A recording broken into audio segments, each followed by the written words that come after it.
Hello everybody and welcome back to the KCM. We've been a little busy lately with the ASL, working our way through the round of 8, but we're back, ready to cast week number 2. Starting out here with Royal and Larva here on Jane Doe. Pretty decent matchup, honestly. I'm a big fan of both of these guys, and I'm a big fan of this map as well. Yeah, we've got a couple of names that don't usually see in the KCM so often. Royal Sharp Scan here for the Terran squad. Scan in particular doesn't usually show up too much, so it's nice to have him there. Got Best, Stork, YSC for Protoss, and last but not least, Queen, Sulky, Lava for Zerg. And we don't get players like Lava a whole bunch in the KCM either, so it's nice to see both Scan and Lava showing up here today. We had a pretty high percentage representing the likelihood of Zerg winning this particular week of KCM, and I can kind of see where they're coming from. Queen, Sulky, Lava is a pretty strong lineup, and I mean, Best is the main heavy hitter for Protoss, but Royal and Sharp are both very good in their own right. Yeah, for sure. Royal and Sharp are pretty strong. A little bit weaker in the representation, I think, for Terran overall, though. We'll see how that ends up panning out. Royal sometimes can carry, man. Sometimes he is just an absolute beast. Definitely showing great results in online play. And if only he can get over his anxieties in offline play, or just lock back in again. I'm sure we could see him take another season of ASL away, but for now, we're watching him here in the KCM. What kind of cheese will he be bringing up for us today? I'm expecting a more regulated play from Larva, something a bit more standard, and then Royal to try something a little bit off kilter to throw Larva off. Yeah, well, he's already going for some form of one base gas opening here, so we'll be getting a little bit spicy right off the bat against Lava. You can see this SCV moving into a very interesting position. This could be to proxy a factory to float into the main base of Lava. That could be a very good strategy if Lava's just going to take his natural expansion down here on the low ground. And indeed, he is going to be building that factory to float into Lava's base. If Lava tries to defend at the front with a sunken colony, suddenly these vultures being made in his base could be absolutely like dismantling right from the start. Yeah, classic Royal. Royal with cheese getting it started here. Starting it off right. He may even go into starport behind this as well. You can get away with a lot when you have that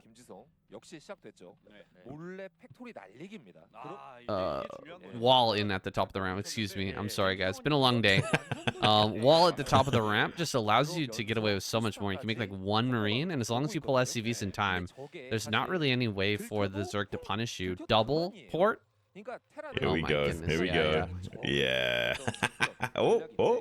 He's kind of trolling us a little bit there, but he is going to be throwing down that double port. And here comes the factory now being landed in the main base. Lava just has no way of knowing this is happening. You can be a little bit suspicious with the wall in, but you know, he's doing the bare minimum response. You know, he's making the sunken colony at the front. He's checking a few corners down at the natural. He's not anticipating this move in the main, although there is an Overlord about to float and see it, but he's mostly got this sunken at the front and a few pairs of lings. It's not going to be enough to completely overrun this vulture. If he can get us around with the drones, though, that would be huge. He's already losing a lot of mining time here, just by the fact that he has to chase this vulture around, and the vulture could theoretically get infinite kills. Second vulture pops out, it gets surrounded, but great lift there. Oh, a 6 round on that second vulture there to follow on with the kill. Is he actually going to get this other one? Oh my god, that was so close, man. Again, barely not able to catch this. 5 kills on this vulture already, and just the lost mining time alone is just crazy amounts of damage. Yeah, just this vulture existing is a problem. Like, even if you're not necessarily killing many drones, just stopping them from mining Definitely a huge deal, and you can't fault Lava. Like, the play is to try and get us around on the vultures with the drones and try and kill it as quickly as possible so you can go back to mining undisturbed. It is what it is. Not much can be done about it. He is going to eventually catch this vulture in the corner here, but now there's another vulture out, and Wraith is on the way. We have got a Hydra Dent in the natural, so he can start making a couple of Hydralisks, but he's barely mining right now. This is not going to be an optimal hold here, and Royal has the luxury of just taking his expansion in the back pocket whenever he needs to transition. Oh my gosh, I think he's gonna lose that vulture. Oh no, the vulture's still alive and running around into the corner. Dude, having the vulture in the main and then the 2 wraiths at the natural, you just can't deal with this right now as Larva, and he's gonna lose so many more drones. Royal is off to an amazing start, and it looks like Larva may just be out of luck here in this first game. Yeah, I mean, Royal doesn't have to win right now. I mean, it is a very cheesy build, but, you know, it's more of a semi-all-in style of play. As long as you do some damage, you can just transition out of this as well. So there's no pressure on Royal. He's just going to hunt around the map, find all of the overlords that he can. Supply block Lava. He's already taken a huge chunk out of the economy and the mid-game potential from the Zerg by doing this, and he can either do non-stop Wraith production and get Cloak and, you know, really ramp up the pressure, and at any junction that he needs to, he can start taking this back pocket expansion. For the time being, it does seem like he's doubling down on this Wraith style, going to be getting that Cloak research finished up and pretty much non-stop Wraith production. Eventually, he will start saving up money for a bunker in the wall in to make sure there's no counterplay from the Hydras. And Lava's just going to tap out. GG is called. A very convincing win on the board already for the Terran squad.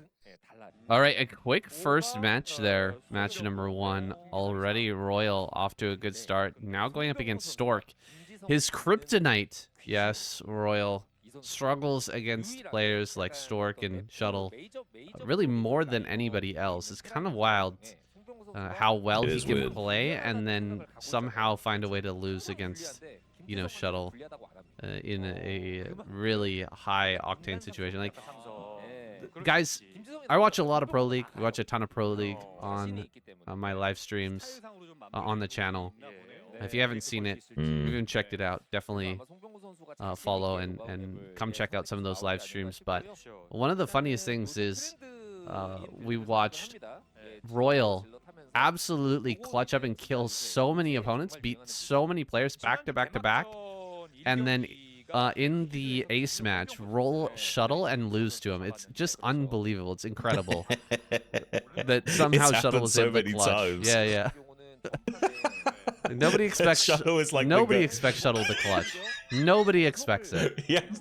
But because it's Royal, somehow I don't know it what the I don't know what his exact statistics are, but I would believe you if you told me like Shuttle has like a 10 or 20% win rate in Pro League. It's crazy how like the only players he seems to beat is players like Royal when it matters most. It's doesn't make sense. It's like a glitch in the Matrix or something, but it does happen. Who knows, maybe Stork here today can also get a win over Royal yet again. Going to be going for a gateway in the natural expansion, but it is cross map, so he's not going to get much value out of any early gateway pressure. Yeah, and by the way, guys, that Pro League that I'm talking about, the clutch, it was not for like small money. It's a one ace match is just one single game, best of 1, and it was for like $2,000 per player for his whole team. And Royal crazy just to lose that against Shuttle. So it's not like he was like not taking it seriously. Definitely taking it seriously, but maybe underestimates some of these Protoss players that he should technically win against on paper. I'm really impressed with Royal's optimizations, by the way. Like, I've seen him do this before, where he's able to like get such an early factory. Like, Stork even delayed the factory by 2 seconds with the pro blocking, and it was still 229. So theoretically, he could have gotten that factory down at 227. Seriously impressed by the early game optimizations here. But the problem with going for a quick zealot like this, if you're cross map, this shaves enough seconds off the rush distance that they effectively will have the 3rd Marine popping out as the Zealot arrives, and 3 Marines easily deal with a Zealot. As you can see here, the timing is just so good for Royal. The 3rd Marine is already out. Should be an easy hold for him. Just got to get between these two buildings, and already the factory's finished. So another factor with having that cross map is you're just not going to have any time to delay the factory. One of the mineral patches there on the ramp has been removed, but Stork just doesn't have enough life left on this Zealot to do much more. He's going to be thrown back, and Royal may be able to get away with, you know, really cutting some corners here. This Vulture's going to be able to go out on the map, kind of threaten the counterattack, and we might not see Royal even deign to build a bunker here at the front. Yeah, I think you can also attribute a lot of that decision making to the fact that it's knockout and we've got this trench. Like, the fact that the Protoss player has to go into the trench to start fighting the Marines and has to work with that miss chance makes the Terran a lot more comfortable being able to skip over that bunker. One of the Marines is a little bit softened up, so it is a tiny bit risky going for this play. The Zealot and Goon could still come into the natural and cause absolute mayhem, theoretically, but they probably won't get away with it. I think he'll have another Vulture or a tank out just in a second here. There's the Vulture now, and using the 4 Marines and the Vulture will be enough to bully back the Dragoon and Zealot for the time being. Maybe there was a little window here if he hadn't gone for the second Vulture and had gone directly into a machine shop, but tank. We're playing it a little bit maybe safe. And as this Vulture out in time, can throw down a bunker now as he sees more Dragoons heading out on the map, but technically still could get away with this as long as he loops around with the Vulture and threatens to counterattack. Very hard for Stork to commit out on the map without any observers at this point. Yeah, well, because it's cross map, he actually did squeeze out the machine shop before the second Vulture, really? I believe. Okay. Yeah, it's just that much harder to punish a Terran cross map that you can kind of get away with murder. It's theoretically possible for Stork to still punish if he's being hyper aggressive with his first Dragoon and Zealot, but if you're even slightly slowed down, like he was shooting an SCV scout, trying to get the kill on that and chasing it around a little bit, even that's enough of a slowdown where your chance of punishing a Terran cross map is pretty much completely diminished. Now we see Royal mining up effectively the entire ring around the natural expansion here for Stork, checking both expansion locations and kind of keeping Stork locked on defensive duty. He's also going to have to think about the drop potential of Royal around about the 6-minute 30 mark. There could be a drop ship flying into his base, so Stork is going to be pretty passive for the time being. All right, while we got a little bit of downtime here, just a reminder, guys, that we do have a Patreon page if you guys want to support our casts. Shun and I have been doing the ASL. Definitely check that out. I'll put a link in the description too if you missed it. It's on Soup and it's also coming out on Starcast TV. But we really appreciate your guys' support, helping us to continue to cover all these different tournaments. And if you don't, if you're not able to support financially, at least go over there and follow the page, and you know, sign up to the page for free. And you'll get updates on everything that we're doing. Aside from KCM and ASL, because we do have other things that are coming out. Things like 2v2 and other good stuff, other good Brood War content that you guys should definitely be notified about. Oh, Vultures poking into the front here. And can he get a mine connection? He does get one. Slips by into the natural. 3 Vultures is a big deal. Could easily one-shot these probes, no problem. 3 already have gone down. 4 and 5 now falling. This shuttle is heading back home right now. I thought it would be... Oh, no, sorry. Excuse me. It's heading into the main. Royal, can he deflect the Reaver? Will Stork be able to get some really good damage back and make up for the losses here to these Vultures that just ran by? Yeah, this is not a bad idea from Stork to try and get some compensation. Looks like Royal is well set up to deal with it, though. Turrets buying time, and the Goliath going after the shuttle does find a connection on it now. This Reaver's dead in the water. We'll get one good Scarab connection off on the tanks, but that can just be repaired up, and so many probes were lost for Stork. The Terran is so far ahead in most regards at the moment. Obviously, there's still a way of making this work here for Stork, but Royal is in a pretty fantastic position going forward, throwing down additional factories, going up into about 5 factories worth of production, and he can pretty much do what he wants from here. Like, he can go into a fast six factory play and go for a really quick push, or he could just translate this 5 factory into an early third base timing. Like a 9-minute third base is pretty meta right now for Terran. So yeah, the world is his oyster, but it is going to be that 6th factory, it seems. We're seeing some of the difficulties that Stork often has versus Terran, letting vultures slip by. It's a very common issue with Protoss and Protoss versus Terran, just not having the best of vulture defense, and players like Royal are super good at slipping by those defenses and getting that damage as well. Not quite on the level of a lot of our other Protoss players with the Reaver control, ends up losing, or the shuttle control, I should say, losing that shuttle and Reaver in turn. Now in a pretty rough spot here as Royal moves to take his third base. He's added on quite a few factories.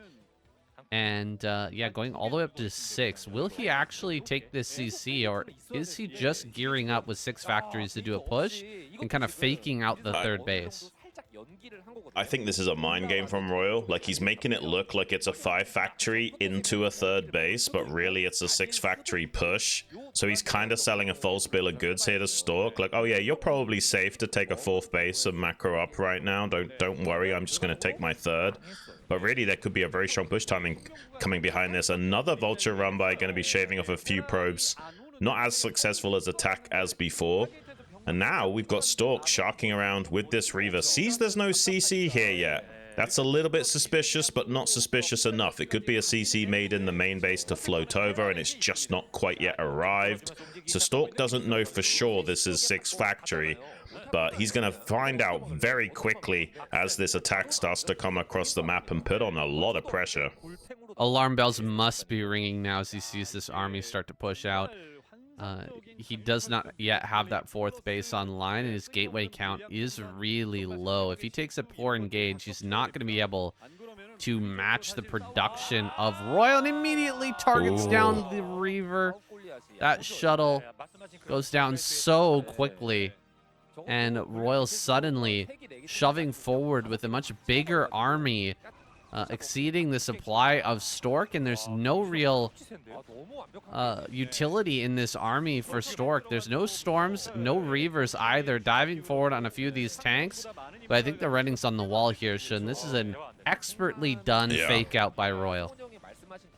Yeah, this is really masterfully done. The idea behind this attack is to kind of hit the Protoss right before they get off the ground, right before they've got leg enhancements, before they had a chance to, you know, translate this build into normal gateway man with speed shuttles and storm. They don't have the tools necessary to shut this down besides a few dragoons and a Reaver and some shuttles and stuff. Like, and the point of this build is you've got Goliaths with it, so you can shut down the shuttle and Reaver play, which will slow this attack down. And until they get their leg enhancements with Zealots, there's almost zero chance of overwhelming this force of Terran. And Royal loves doing the 6 factory build for this reason. He's going to take a 3rd base behind this as an insurance policy, but he's very likely to win the game off of this push. It's such a hard position to dislodge and break once the Terran gets set up here. I love to see Royal taking Stork very seriously and pulling out his best stuff. Being super deceptive here and tricking Stork. Even from a good position, you can still lose a game if your push gets shut down hard, but Stork didn't even know this push was coming. He had no clue that he was about to get 6 fact attacked, so he immediately has to tap out. GG is called, and Royal on a spree here today in this lineup. Royal breaks the curse and defeats Stork in set number 2. Now we're here. Ooh. Going up against Sulky. Imagine that. Imagine that's like your... Oh my gosh, he's setting this. Okay, I think what we're gonna see is a proxy barracks to the north. Okay, no, I think going he's down building behind it the towards the mineral there. only. Yeah. It's actually a good spot for proxies. It's one of the locations that doesn't get checked so often. We saw Jaedong lose this, not to this build, but Jaedong lost in a similar fashion where there was a barracks at the ramp of the Terran, but then a proxy factory behind this mineral 3rd. Sometimes you check around this area, but not so often. Let's see if Sulky can do it, though. He is sending a drone down here. He knows Royal is the kind of cheeky guy to do these kind of plays, and it looks like he might actually find it. He finds it, saying this is a huge shutdown. That's massive. Like, there's no way to finish this barracks. He might just have to cancel. Yeah, there we go. He does cancel. What can you do? I think he can take a CC though. Just take a CC behind this. Yeah. Like, right, you can. Yeah. He's gonna get in here and see. You know, no. Okay, even builds an engineering bay just to try and slow things down. Not a bad idea here. Just to throw off Sulky a little bit. But this totally crushes the build. Like, you wasted so much mining time with that first SCV, running out and starting that barracks, and really didn't get too much out of it. I guess it's all right with the eBay block, but still doesn't feel too good. Oh, he makes gas and barracks back at home. This is not what I was expecting, but okay. We're gonna have a 1-on-1. Well, here's the thing. If you're going to go for an eBay block, it's not always likely, but it is pretty possible that the Zerg will immediately at least start making the pull if they didn't already, to kind of compensate and mineral optimize. And Sulky almost had 500 minerals by the time he finally cleared that eBay, so he could have done that in this situation, just didn't. But yeah, that could, you know, make it so the CC first is a little bit weaker. But I do highly recommend that Zerg start 9 scouting on maps like Matchpoint. It doesn't eat your economy up too much, and it's so good at shutting down 8 Raxes, delaying CC first, and what have you. It's really good on this map. I love 9 scout as Zerg on Matchpoint. Especially against a player like Royal, man. I was just thinking as this game was beginning, the Royal situation, like, he definitely bucked the trend today, but it still kind of holds, you know, the fact that he kind of loses a lot of games versus these other Protoss players. But can you imagine? It's like the worst. That would be like a terrible monkey paw wish. You know what I mean? You wish. I wish I could beat the best Starcraft players in the world, but you're doomed to like always lose to, you know, lower ranked Protoss. You could never beat them. That'd be a horrible monkey paw wish. Yeah. But you know, Royal turns that trend around a little bit here today. We'll see if he can continue to find ways to win against these Protoss players, these apes that seem to keep shutting him down. For now, he's trying to recover the position here after being spotted with that proxy. I think he's done a really reasonable job so far, stabilizing and getting into a backup build, a backup plan here for Matchpoint. Yeah, he's gone for like a 1-1-1 into an expand here, and you know, he did slow down Sulky a little bit, considering the early game shenanigans with the eBay block, and the 9 scout does, you know, take a little bit of a dent into the Zerg's economy. So you might be able to make this work. We'll have to wait and see. Looks like it is going to just be a normal 2 hatchery into Spire build for Sulky. And I guess Royal ideally would want to try and go for something like a Valkyrie build here to try and supplement and combat the Mutalisks of Sulky. But it looks like he's not at the moment. He's just making a Wraith and playing a bit more of a traditional 1-1-1 style. For the time being, we'll have to see how he wants to navigate this going forward. With this Vulture, you can delay the Zerg's third, but Sulky already has speedlings, so now it's Royal that has to be careful, because, you know, these lings could get into his base and do a lot of damage if he's too aggressive with the first Vulture. Yeah, now that he's got 2 Vultures, I think he can push up pretty confidently. However, it's still a bit of a threat, and actually more lings were made by Sulky, so he's kind of looking to maybe put on that pressure. Nice bunker here at the front with these 2 Vultures on either side. That's a perfect way to shut down a little ling play like this. I really like the forethought from Royal right now, who's diving in to the natural, at least checking to see what's coming. Pokes in, sees the bunker. Dude, you just cannot fight that with the lings. You need a full surround on Vultures to be able to take them out. If you're only able to hit with like 1 or 2 lings, oh my god, did they ever get eaten alive. Yeah, it's the Sim City that makes it a problem because you can't get good surface area on the bunker and the vultures, so not a good idea to break that. Like, theoretically you could with the assistance of the Mutalisks maybe as well, but you would just bleed too many units to make it seem worth it. Looks like Sulky is just going to take his third base down here in the bottom right. Royal had a second starport in the very corner of his base. So it looks like he is thinking about going for Cloaked Wraiths yet again, man. Like, he's really liking this Wraith play. I don't know if he's taking a page out of Lader's book or what, but certainly seems to be doubling down on the Wraith usage. That's all right. I mean, give it a shot.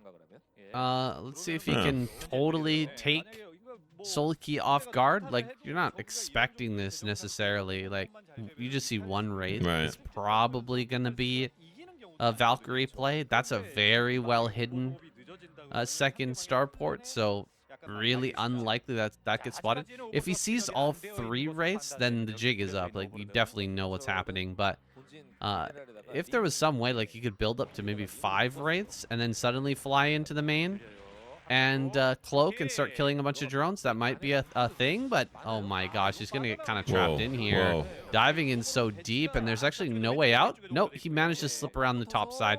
He will keep the race alive for now, at least. Yeah, a little bit of a misstep from Sulky. Maybe should have shuffled that Overlord to the north right away as soon as the Wraith started to commit into the main. But it's hard to do everything at once as Zerg. And now we're going to see additional Wraiths arrive. So we will go up to that 5 count so we can start one-shotting workers. And with that cloak, Sulky's in a little bit of trouble until that Overlord speed finishes up. Going to get outmaneuvered a touch here by Royal. Pretty impressive Wraith control thus far. Finally, that Overlord speed kicks in. And will now be able to push away the threat in the sky here from Royal. And I imagine this build did catch Sulky off guard a little bit. I expected a Valkyrie follow-up from Royal. I'm sure Sulky did as well. It hasn't done crazy amounts of damage. We've lost, an Overlord or 2. We've lost a few drones. Nothing too insane for Sulky. I still feel like Sulky's in a pretty good spot here. Yeah, he's got a decent drone count. A couple of drones were lost, of course, but assuming he realizes what's coming, what the follow-up's going to be here, which is pretty standard, just Marine play after the 2-port Wraith. I think he should be able to quickly switch into some lurkers and maybe shut this down. It can be slightly tricky. Like, you do need something like a spore colony in the front line. You get a couple lurkers in a spore colony and maybe a sunken or 2, and then you kind of hover stuff over top of the lurkers to make sure that everything's safe. But it can be a little tricky. Like, if you don't have that spore colony there and he out micros you with the Wraith, starts to kill off the mutas, then suddenly the lurkers are completely exposed and the Wraiths can kill them all, and then the Marines can do all the heavy lifting. But Sulky's control is such that I doubt he'll get outmaneuvered, and he should be able to set up everything properly in time with the spore as well. By the way, I just want to point out a very small mistake from Sulky. He's actually made a macro hatchery in the natural in such a position that it makes the gas mining worse. So he's getting slightly less than 300 gas a minute from the geyser in the natural expansion right now. Suboptimal to say the least. He might still be okay. It's not like the end of the world or anything, but it does put him down to less gas income than he would usually have. He's taken his 3rd gas pretty early on here, so maybe that won't amount to too much here, but you need every help that you can get against players of Royal's caliber here. Bioforce supported by the Wraiths moving out now. And with the Wraiths, you can use them to help snipe down things like lurkers and what have you. So yeah, there's a chance that Sulky gets caught out of position here. Pretty much all of his forces are towards the mineral only, so he's a little bit out of sorts. And Royal is actually going to use these bio as like a point defense to fall back to for the Wraiths while pressuring the natural. So yeah, this attack is already doing a lot without having to be fully committed. Sulky has to respond to this. He's coming down the ramp with the lurkers to start on top of this. Does get a couple of Scourge connections, killing off some of those Wraiths, but not a lot. This is still a pretty aggressive threat that Sulky is contending with right now. 8 Wraiths in the sky and decent group of bio on the ground as well to use as safety. Sulky has to keep actively pushing this back. Sulky gonna shove this back once again. Getting out of Lurker spine range is Royal.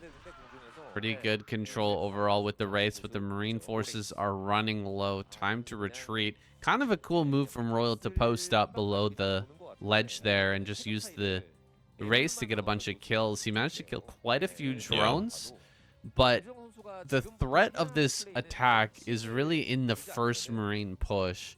When that first bio ball comes out and you've got the race to support, that's when it feels very scary to try and deal with.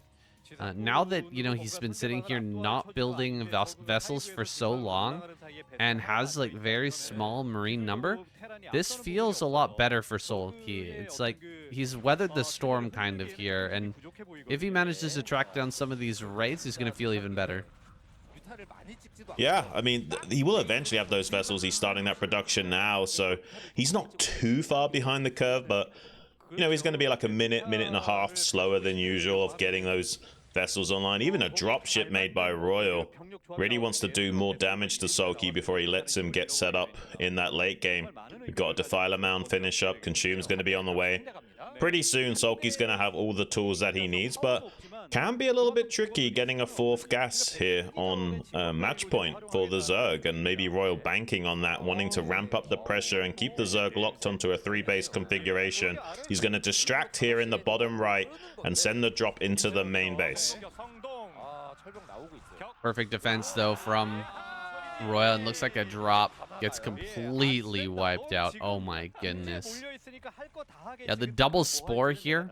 Sulky's definitely fought against this a lot, and looks like he would be well prepared to take on somebody like Leda, who loves plays like this and does them basically better than anyone else. Royal trying to use that type of style, that Wraith heavy style, is getting shut down completely. He has some vessels out now, but his irradiates are behind. He's only just now getting his first couple of irradiates out, and we've already got Consume done.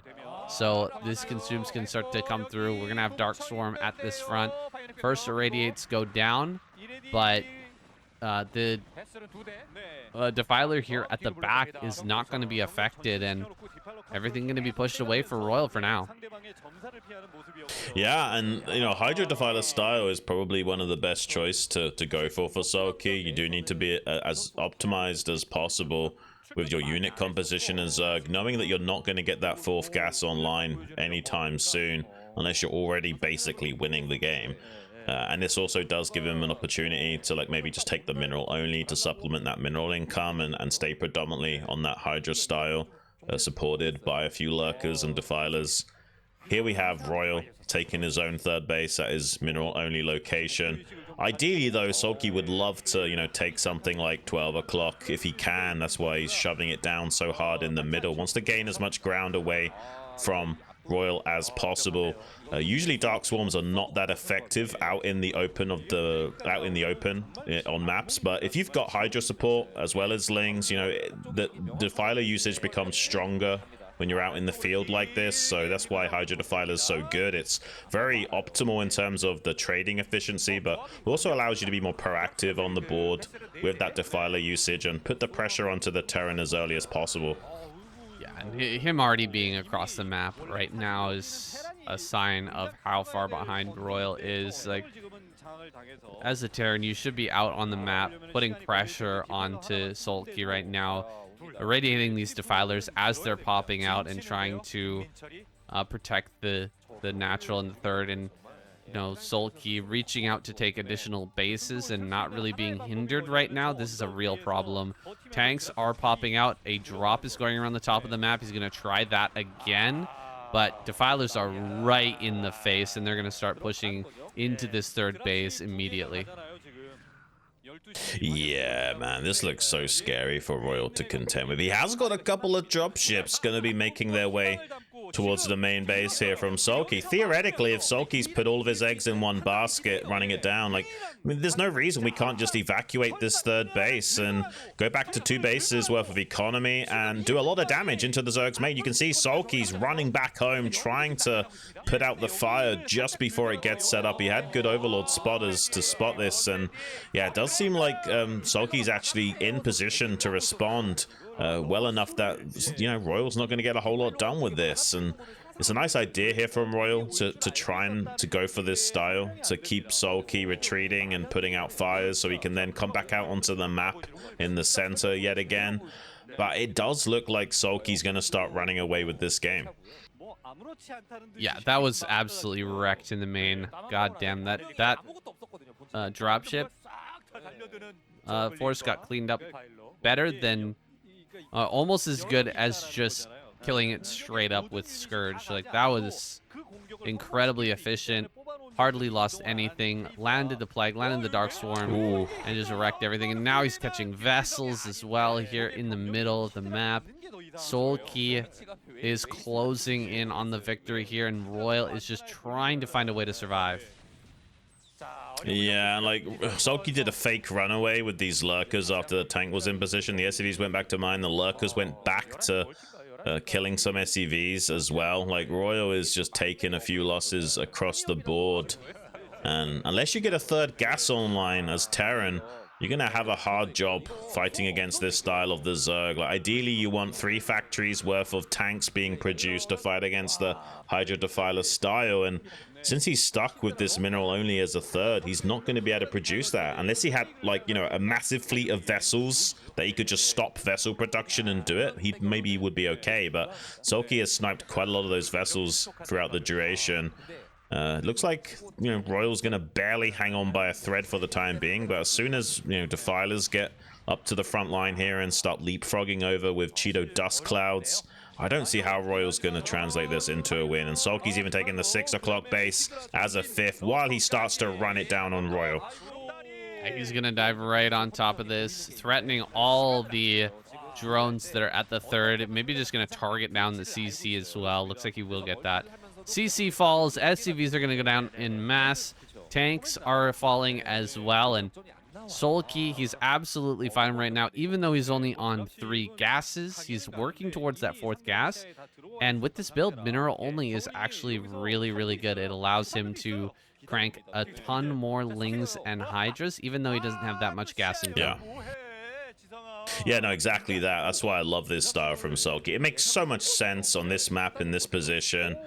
And Royal just won't have an answer for it. Like, the only real way he could have won the game is if he was super optimal and never lost hardly any vessels. So we got another drop attempt from Royal into the main base, but these Mutalisks have been on anti-drop protocol for quite some time, so he already has a force to respond to this immediately. Maybe these Firebats can cook a few drones, but he's not going to get a whole lot. Plague now on the pack of vessels that he's got. He's only got 4 remaining out on the map. Sulky doing a lot with a little here. Royal himself going to try and just run past those Hydras, try and get as many drone kills as possible, but this base isn't that important for Sulky. As long as he's got these gases churning, he'll be pretty much okay. He's even got that base finished up at the 6 o'clock, so losing a couple of control groups of drones is actually quite minimal damage considering how far behind Royal is. Yeah, Royal is getting very close to a tap out here as he tries to retake that natural, or excuse me, the 3rd base. Natural and main are mining out.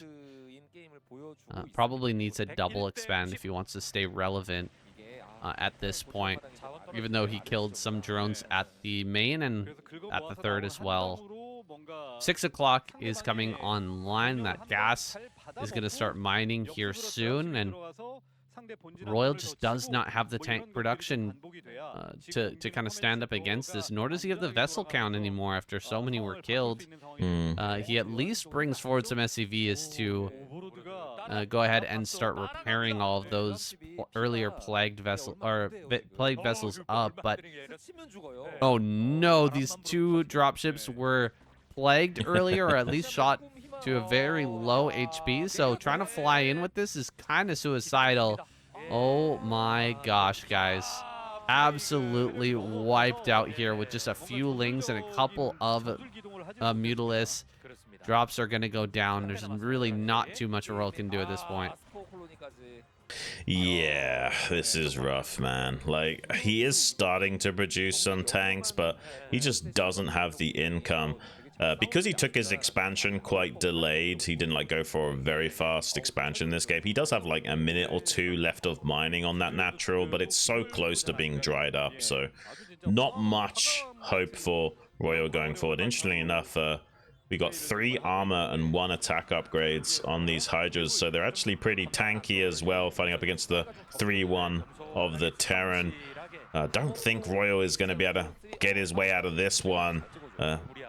It's a shame. Like, there was a hope here for Royal if these drops were a bit more successful, but look at how efficient Sulky's being with the Hydra Defiler style, with the plagues, and just whittling down the Terran to a nub here while he's churning out these 4 gases. The main and natural gas is very close to being depleted. Looks like the main is already depleted. The natural is about to be, but it doesn't matter. That's still putting you on effectively 2.5 gas worth for Zerg, and the Terran's going to be on 0.5 gas. So yeah, this is a very Zerg favorited game. Well, as Sulky looks to close the noose, to tighten the noose around Royal's neck, he's trying to push out into the center, give himself some breathing room, some space to which he can utilize to try and get some preemptive irradiates down on a few of these defilers as they push across the map. He's done a pretty decent job. Comes forward, gets another defiler. There's a big plague, though, in the middle of all this stuff, forcing back Royal in a massive way. Even though a lot of these gas units from Sulky went down, Royal is hindered here by these plagues and could be gobbled up in a moment by Sulky's army if it comes to bear here, and the targeting is good on some of these science vessels. He's looking for a few more radiates. There's a lot of Hydras in position, though. He could lose so many. Barely pulls back away from those Hydras there, and Sulky has not quite found the finisher, but he's closing in. Royal rotates back to the center. Darkstorm right on the ground here. Target fire onto some of these vessels. Gonna get some. Oh my god, the plague in the middle of all this stuff is so sick. It's pretty monstrous, man. I mean, Sulky's not winning the game outright right now, but he's doing everything he needs to, just trimming Royal down to size. And Royal, I mean, he already was pretty desperate, and now he's reaching an absolute pinnacle of desperation. If he doesn't come down here and knock out this 6 o'clock and secure a gas expansion for himself, it is definitely over. And Sulky can just slow this down, you know, just, you know, Lurkers under Dark Swarm buys you plenty of time. If you haven't got enough energy to irradiate those Lurkers, you know, you're effectively stymied. Sometimes you can do like a run by past those Lurkers and try and hit the base, but in this situation where you've got tanks to defend, not going to work. GG is called. Finally, Royal is slain. Been doing a good job of carrying the weight of the Terran squad for the time being, but now Sulky hitting back strong. Okay, Royal has been dispatched, and so we're going to get a PVZ YSC spawning in the top left. It's going to be going up against Sulky in the bottom right. And I've been enjoying watching YSC lately, man. It's been a lot of fun. I think he makes, his specific style makes for some really exciting games against Zerg, especially because he is such a mid-game focused player. He does so well with some of the pushes that oftentimes breaks the Zerg player just barely in some really high-octane games. Yeah, he reminds me a lot of Best. He doesn't have quite the same level of macro as Best, but you know, it's very similar. He's a bit more well-rounded than a lot of the other Protoss players are. I think you've talked a bit about that in the past. You know, you got some players like Mini, very well optimized. Players like Snow, very good on micro. But yeah, YSC, he's a pretty good, well-rounded Protoss. He still has a long way to go, but he does seem to be one of the lower tier Protoss players that is rising up from the ashes. Not quite flying and soaring high like a phoenix just yet, but he's getting there. he might be one of these Protosses to keep your eye on, because in the next year or two, he might be able to hang with the absolute best of them. Is he a phoenix rising from the ashes, or is he a crab crawling out of the bucket? Not really sure.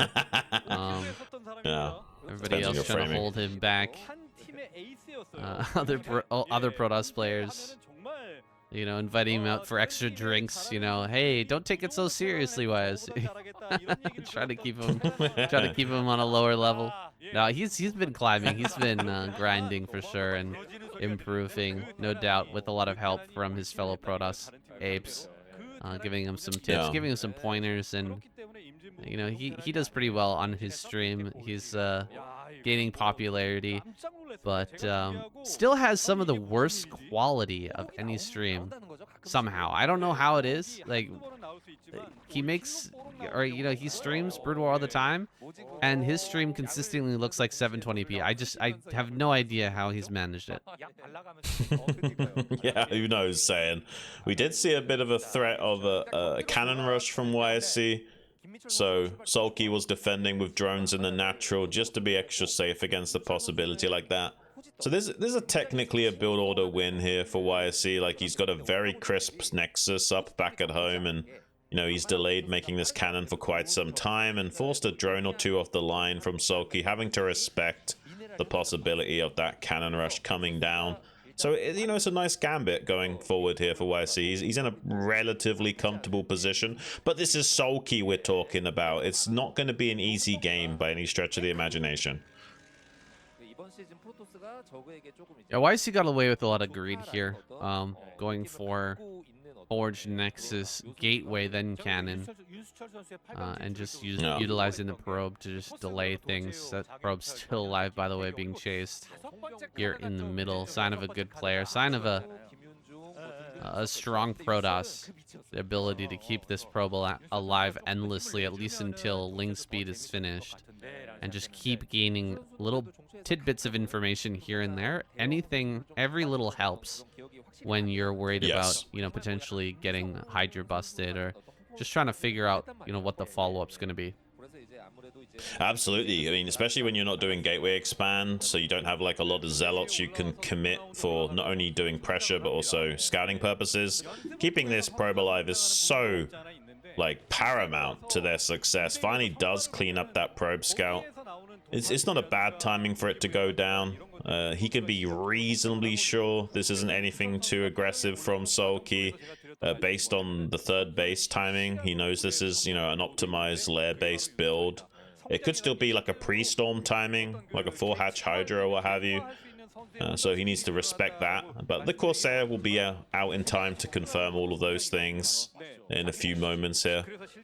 So yeah, this is pretty much best case scenario for YSC going forward. You know, he hasn't really taken any damage. He's got a good build order. He's pretty well optimized. He's got good scouting information from the probe. So I do like YSC's chances in this game, but I do fear for him a little bit. I mean, players of Sulky's caliber are just so scary. They tend to navigate the ZVP mid-game better than most. Oh yeah, and they can turn it on any time and just go for Mutilus switch, you know, dive into the main base and completely tear you apart. This time YSC actually has his Starport or Stargate in the natural, which actually makes it a little bit more defendable, kind of like that.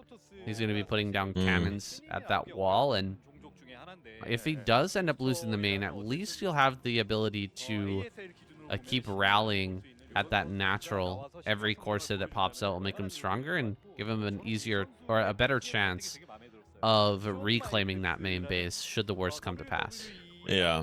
The only thing bad for YSC is he only saw the Hydra Den finished, so he doesn't know when that started. So theoretically, this could be a cross-tech from Sulky where he does a pre-storm Hydra bust, so YSC has to respect that. But because of the threat of Scourge, you know, you have to sit back with these Corsairs until you have, like, you know, 6 or so with +1 before moving out. Oh, look at this. He's actually going to be very sneaky. He's sending out a Corsair around Sulky's Scourge, and he's going to do a committed scout, basically using this Corsair as a sacrificial lamb, just to identify exactly what the follow-up is going to be from Sulky. This is something we don't see a lot of. And for good reason, right?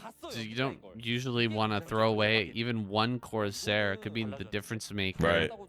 Right. But, you know, Absolutely. this is actually not too bad. You know, he sees the front, he sees the Hydras have been built, and then he immediately starts to retreat. Now, unfortunately, he wandered into an Overlord there, but if he had gone, you know, a bit to the south instead and just sent it in a random direction and eventually navigated back to the natural, it might not have been spotted by Sulky. However, does go down. He's still in the clear, though, because there's no commitment to Mutalisk, at least thus far. Yeah, and he's got a DT to do a follow-up scout as well. This has been very in the meta as of late. Since you can't really commit early on with those Corsairs, usually having this DT to confirm that there's a lot of Hydras being made or what have you. Since there is an Overlord here, he's going to have to turn that DT and run it away a little bit, and then he's going to go back in now while he's distracting with the Zealots at the 6 o'clock. This is actually a nice play from YSC technically. He's pulling the Hydras out of position to defend against the Zealots at the 6. That allows the DT to come into the natural. He's going to pick up quite a lot of drone kills for his efforts. Honestly, a pretty fantastic play there from YSC. Yeah, nice 1-2 punch there, and even gets some of these Zealots out as well. Getting some very good damage and setting himself up for a really nice 2-base push. Like we talked about it before, his 2-base pushes are strong, and if he manages to get in there with just a single DT and get a bunch of kills, I like that play too, splitting off the Corsair that was injured so that he couldn't lose even one of those. But, you know, killing off a bunch of drones here makes that follow-up push that much stronger, and he is going to be getting his robotics out. His Dragoons will start to increment forward here soon, and we will have observers in just a moment. How will Sulky try to fight this? Is he just going to make lurkers, or are we going to see a more layer-based style where he tries to make a round of mutas and try to take over the sky? Yeah, I'm not so sure. It's possible he's got a lot of mutas in production at this moment. We'll have to see when those eggs hatch. I don't see much gas for Sulky, so he's definitely been spending it. It's very possible that he will try and go up to like 10 or so Mutalisks to start sniping those High Templars, and Muta Hydra is a very strong style, and there's the first Mutalisk. Okay, so he is doing the Muta switch. I was expecting him to do something like that. And YSC, you know, he's playing a little bit passive. He's getting a 3rd base instead of going for a timing here. If he can put the puzzle pieces together and see these Mutalisks ahead of schedule, this will help him out a lot. Sulky doesn't want to reveal those mutas until the pinnacle moment where he can start flying in and sniping those High Templars. Has got a decent count of Dragoons already. Let's see if he can weather the storm against Sulky, who looks like he wants to start putting on the pressure and find some snipes. Right, the dive into the main. We talked about it before, but it has in fact occurred here. So Sulky gonna dive on some of these probes. No pull at all from YSC. Just focusing on trying to get through these Scourge. He does kill a lot of the Scourge, but the Storm there not doing the most damage. And in fact, the Mutas, for the most part, are actually very healthy. 3 Corsairs come in with these Dragoons. Is this enough damage in the end? It really seems like YSC lost a ton of probes to this attack. One thing I like, YSC is technically in a worse position than Sulky, but one thing I like that YSC is doing is that he's trying to play perfectly. He's trying to keep his army covering the 3rd while defending the main. This is something a lot of players do wrong, and they kind of let the Hydras come in to snipe the 3rd while they're defending the stab in the main. This is pretty painful, though, losing High Templars like this to Sulky. Technically, Sulky's playing better and winning, but I actually like the approach here from YSC. Even if this doesn't work work and he ends up losing, I love that he's trying to play like this. This will eventually make him a better and better player as time goes on. These meters are still such a problem, but you know, Sulky doesn't have a fourth base fully saturated just yet. He's getting those drones over to the base now, but meanwhile, you know, there is this base available for YSC. He's got the third up and running. Another Corsair feeds in and dies, and so Sulky will definitely continue with these mutas, continue that production. Extra evolution chamber. We may be seeing a Queen's Nest soon as well. Sulky does not like to stay on this forever. He's much more of a player who likes to slow down his opponent with a play like this and then try to transition into the hive, but he may not even have to do that this game.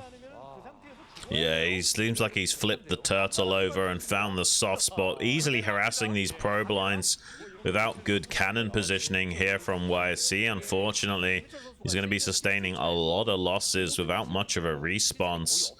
I do like his overall style. I think that he has the makings of a good player.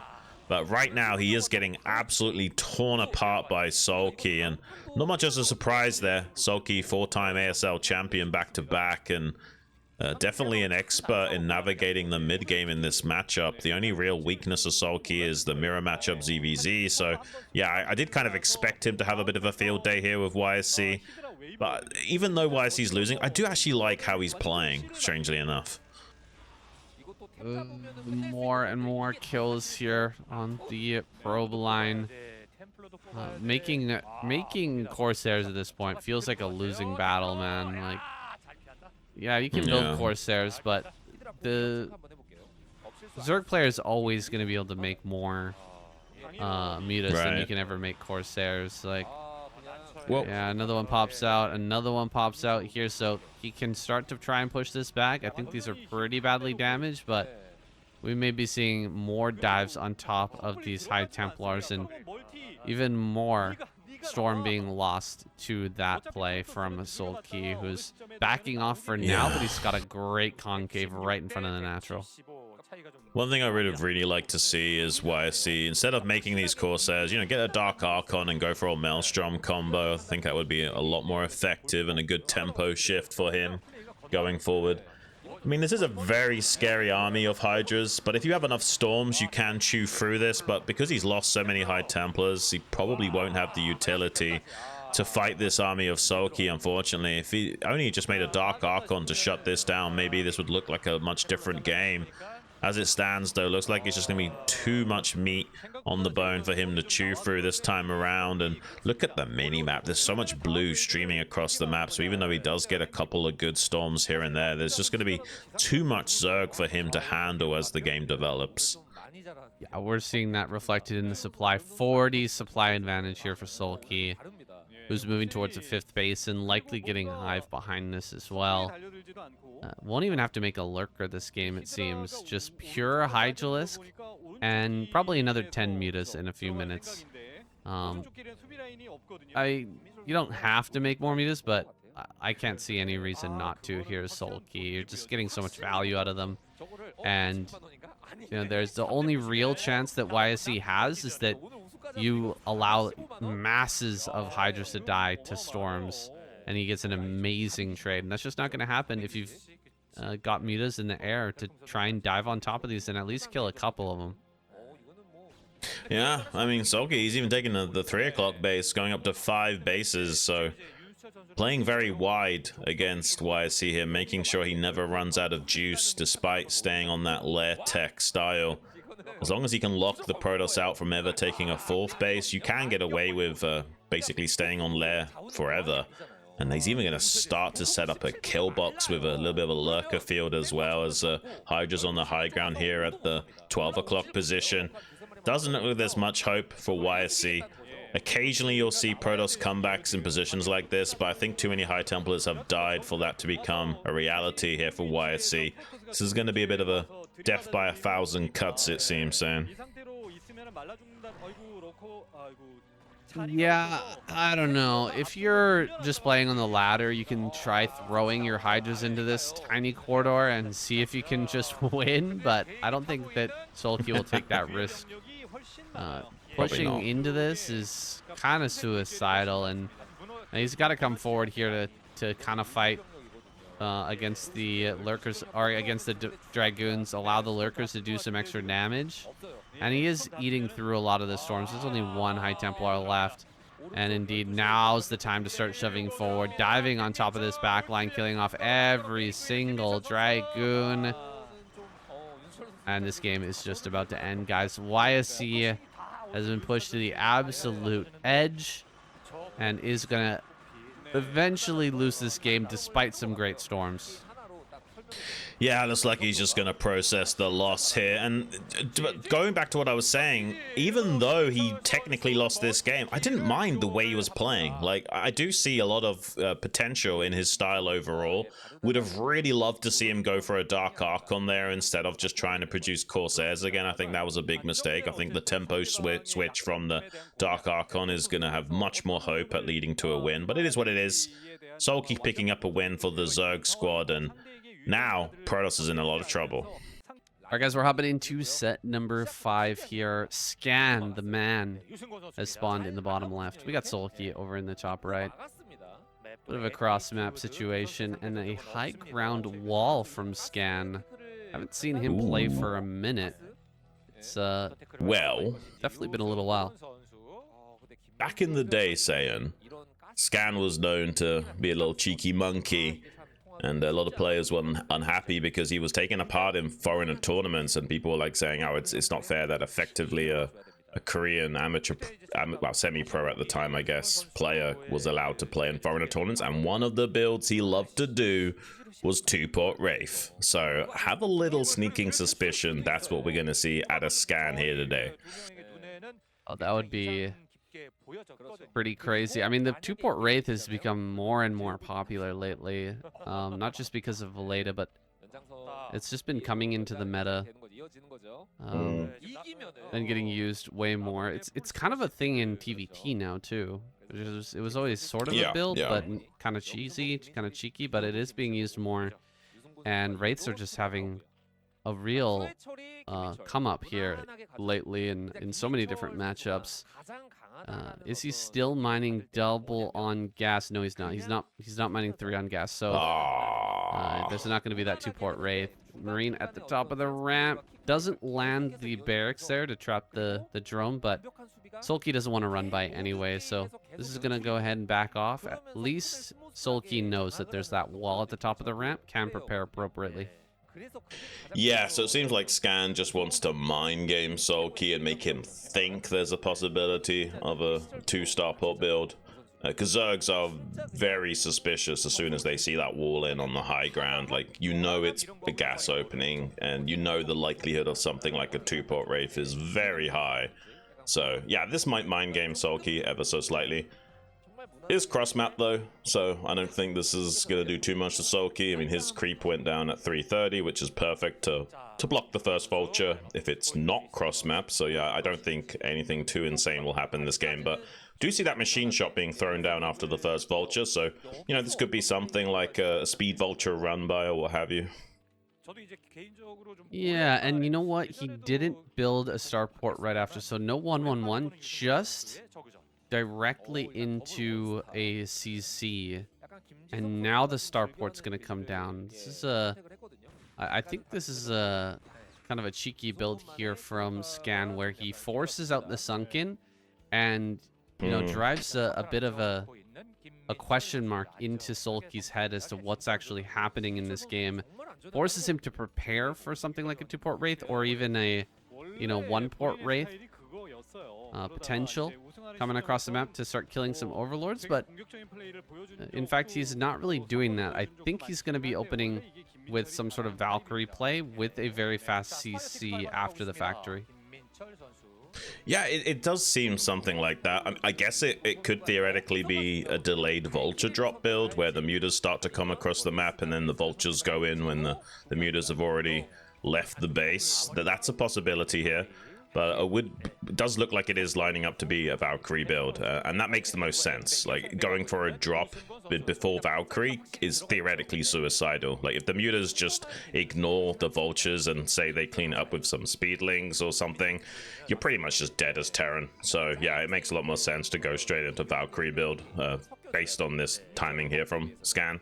And it's going to be that speed vulture run by that I initially thought it would be, but you know, Sulky's got quite a few lings to help block against that. But you know, vultures do slip behind the minerals. This is not a bad start, and Mutalisks are not quite out yet, so this is a pretty big hiccup to the economy of Sulky. Getting a couple of drone kills, denying the mining of that gas is pretty huge. When Sulky tried to trap that vulture to get rid of it a little bit quicker, but Scan was able to avoid this around there, and even slips the vulture back out onto the map. This is some really good harassment, and you know, he's forced some things out of Sulky. He's made him play a little bit defensive while walking this fine line and getting that little bit of defensive, or that little bit of damage out as well. He's gonna try to run around here. I think he's gonna get the drone, man. That drone is going down. He gets it, denies the third base. Scan is playing an excellent game so far, but can he keep up with Sulky as things start to ramp up? Yeah, this is a great start to Scan's game here against Sulky, and we've talked a lot in the past. You know, the first 6 minutes of the game are the most important, and you know, so far so good here for Scan. But is he going to be able to hang with Sulky as the mid game develops? Now we got a bit of a stab potential coming in from Sulky. Can just run by the bunker into the main with the Zerglings and get on top of some of these turret formations. Has a pair of Scourge as well to find connections with these Valkyries. Good micro so far from Scan, but first turret covering the factory is down. Now the Lings can start to work on the turrets surrounding the CC. Repair goes down onto that to try and keep it alive for a few extra seconds. Doesn't get the intercept on the Valkyries. Third Valkyrie now does find connections though with those Scourge. Can he get another one? No. So Scan just losing one Valkyrie here and a couple of turrets. Honestly, a pretty good hold from Scan. Really good micro from Scan. The way that he kind of baited the Scourge to come forward, and then as they turned around to escape, went for the volley, really lowered the HP on those, and then you know, running around and just avoiding the Scourge as much as possible turned out very well for him, keeping 2 Valkyries alive and avoiding disaster with that little Ling run by. The bunker is not in the greatest position there, so the fact that he's able to run by, aided by that bunker positioning. 3 Valkyries now. He's getting close to the critical mass of Valkyries that will start to allow the Valkyries to engage and not really fear Scourge coming out from below the Mutalisks and just suddenly killing, you know, getting those connections. So like, once you've got about 4 Valkyries, you do that little flick shot micro, do that little slide micro, everything underneath the Mutalisk dies, and the trades start to get so good, and he has reached that critical mass. We don't have any more barracks though yet, Shun. Is this going to be a mech follow-up? I guess it could be. He is, but he's getting +1 air weapons, I believe, on these Valkyries, so he might go all the way up to like 6 or something, and then try and dominate in the skies against Sulky. Being able to slip the Vulture out from the harass enabled him to slow down this third base timing from Sulky quite significantly. Here comes another speed vulture run by. There's actually not many units to stop this. Sulky quickly morphs some of the eggs to block the majority of the vultures getting into the main base, but this is still some damage that's being done to Sulky, and these hydras are slow, having a hard job cleaning up these vultures in the natural, while there's a vulture in the main as well. Really nice harassment play here from Scan. 4 kills on this vulture alone. Definitely putting a dent into the economy of our Zerg. And yeah, this is a pretty nice technical game he's played. I think he's got about 5 or so Valkyries now. And with that +1 air weapons, it could do a lot of damage to Sulky.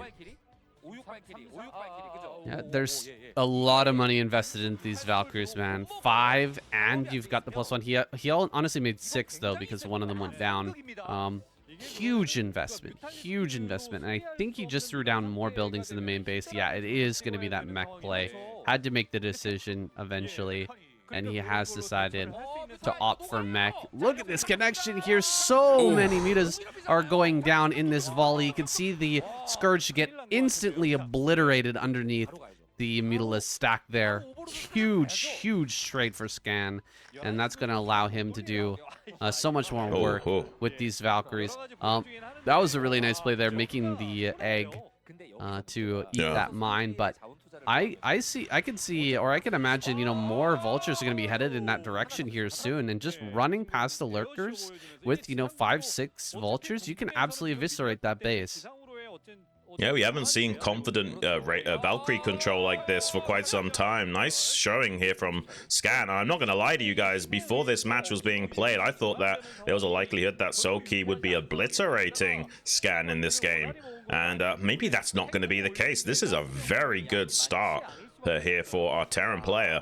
Has got a couple of lurkers on this high ground. Vultures theoretically could try and run by that, but maybe not too well advised, especially now that the Nidus Canal network is being set up. But yeah, this is a great start to the game. If you can keep these Valkyries alive and constantly shutting down the Scourge like this, it's going to be a massive tempo swing going towards Scan, although we do see quite a lot of those Scourge connections. I think the Valkyrie's down to about 3 now. Here comes the tank into the top left to try and put a bit of a timer onto this base. Not yet got that consume upgrade finished to throw down a Cheeto dust cloud. So Scan's trying to hit at a critical timing just before Soulkey's fully set up. Ooh, this is some good damage too, hurting these lurkers very badly and threatening to just break up onto this high ground right here, right now. He's being very confident with the Valkyries too.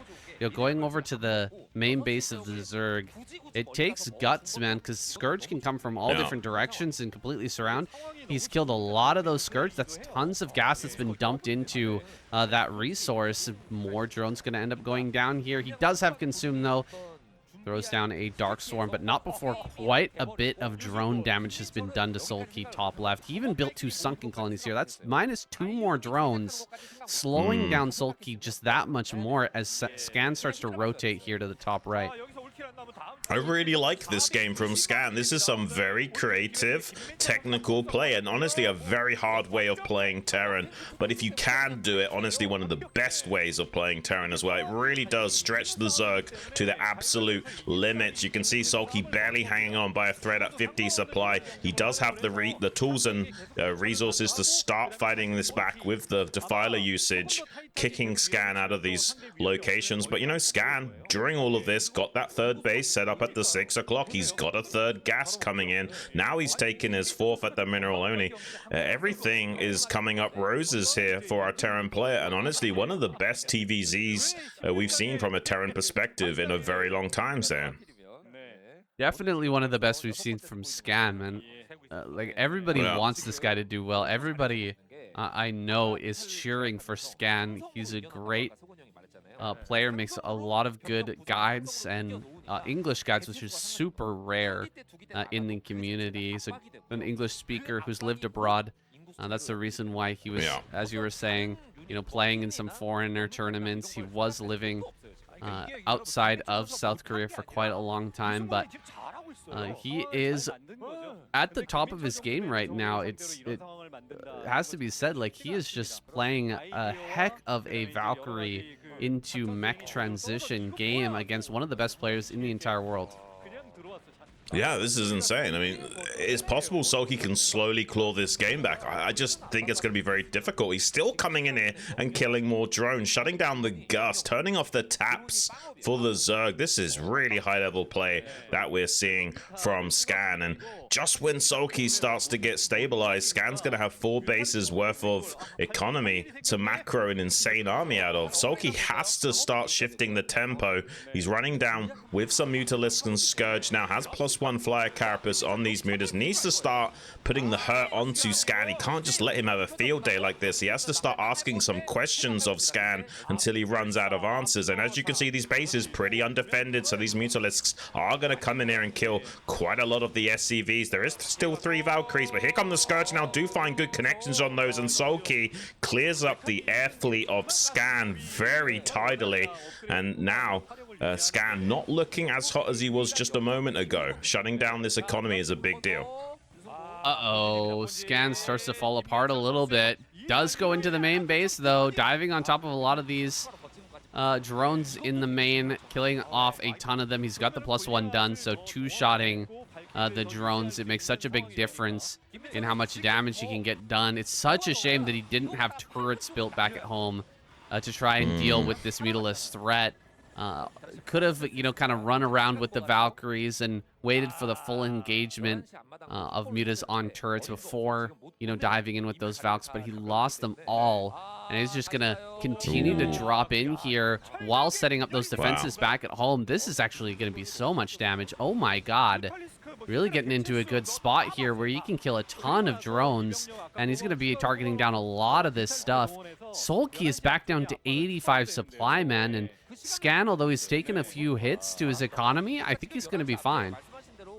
Yeah, these two Goliaths coming up here, I think, was a bit of a mistake from Scan. It's not going to matter too much losing a couple of Goliaths.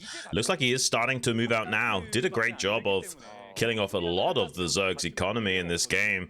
Sulky kind of feeling the burn at the moment. Tries to go for the intercept on that dropship to shut down some of this harassing style gameplay from Scan. Unable to get the kill on that. Here comes a vessel though. Not sure if it has a radiate just yet. He hasn't elected to use that spell. Okay, it's still being researched, that's why. And 5th base coming down from Scan in the bottom right. This is a pretty good mech transition. He did take some damage to his mineral lines. Could have built some turrets there, but maybe he can still pull this out of the bag. He is still in a pretty fantastic spot. That's a lot of mutas, but with the irradiate, it becomes so much easier to clear them out.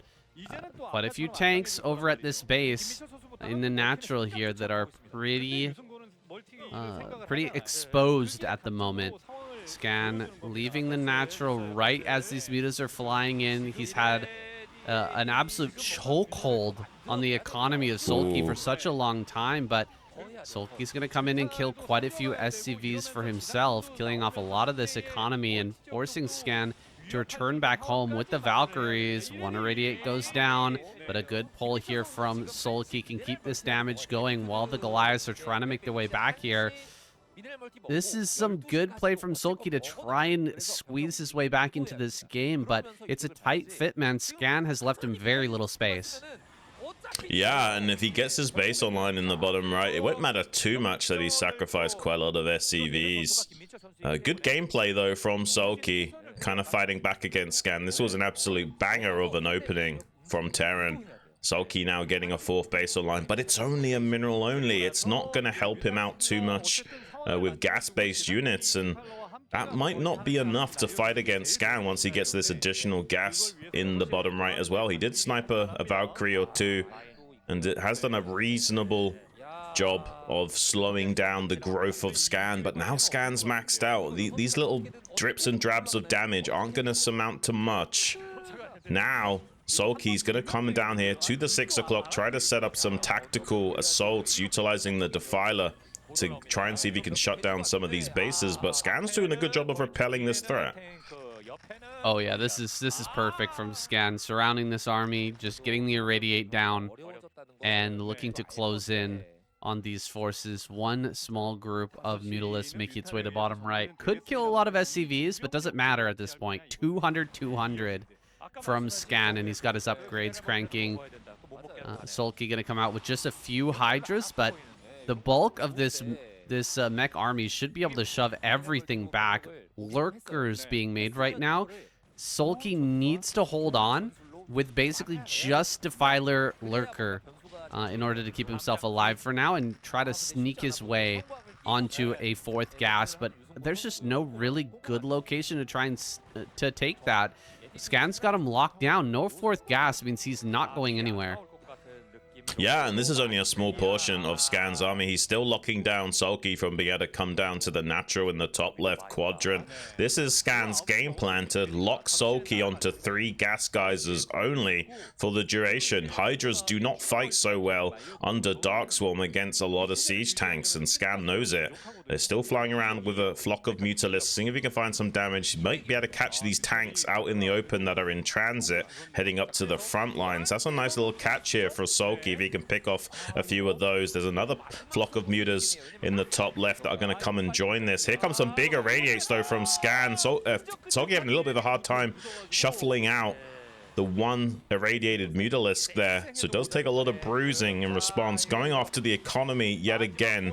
But is it going to be enough? Like, Scan is already starting to knock on the front door of Sulky. These little raiding parties aren't going to help Sulky out much if he's getting broken on the front line.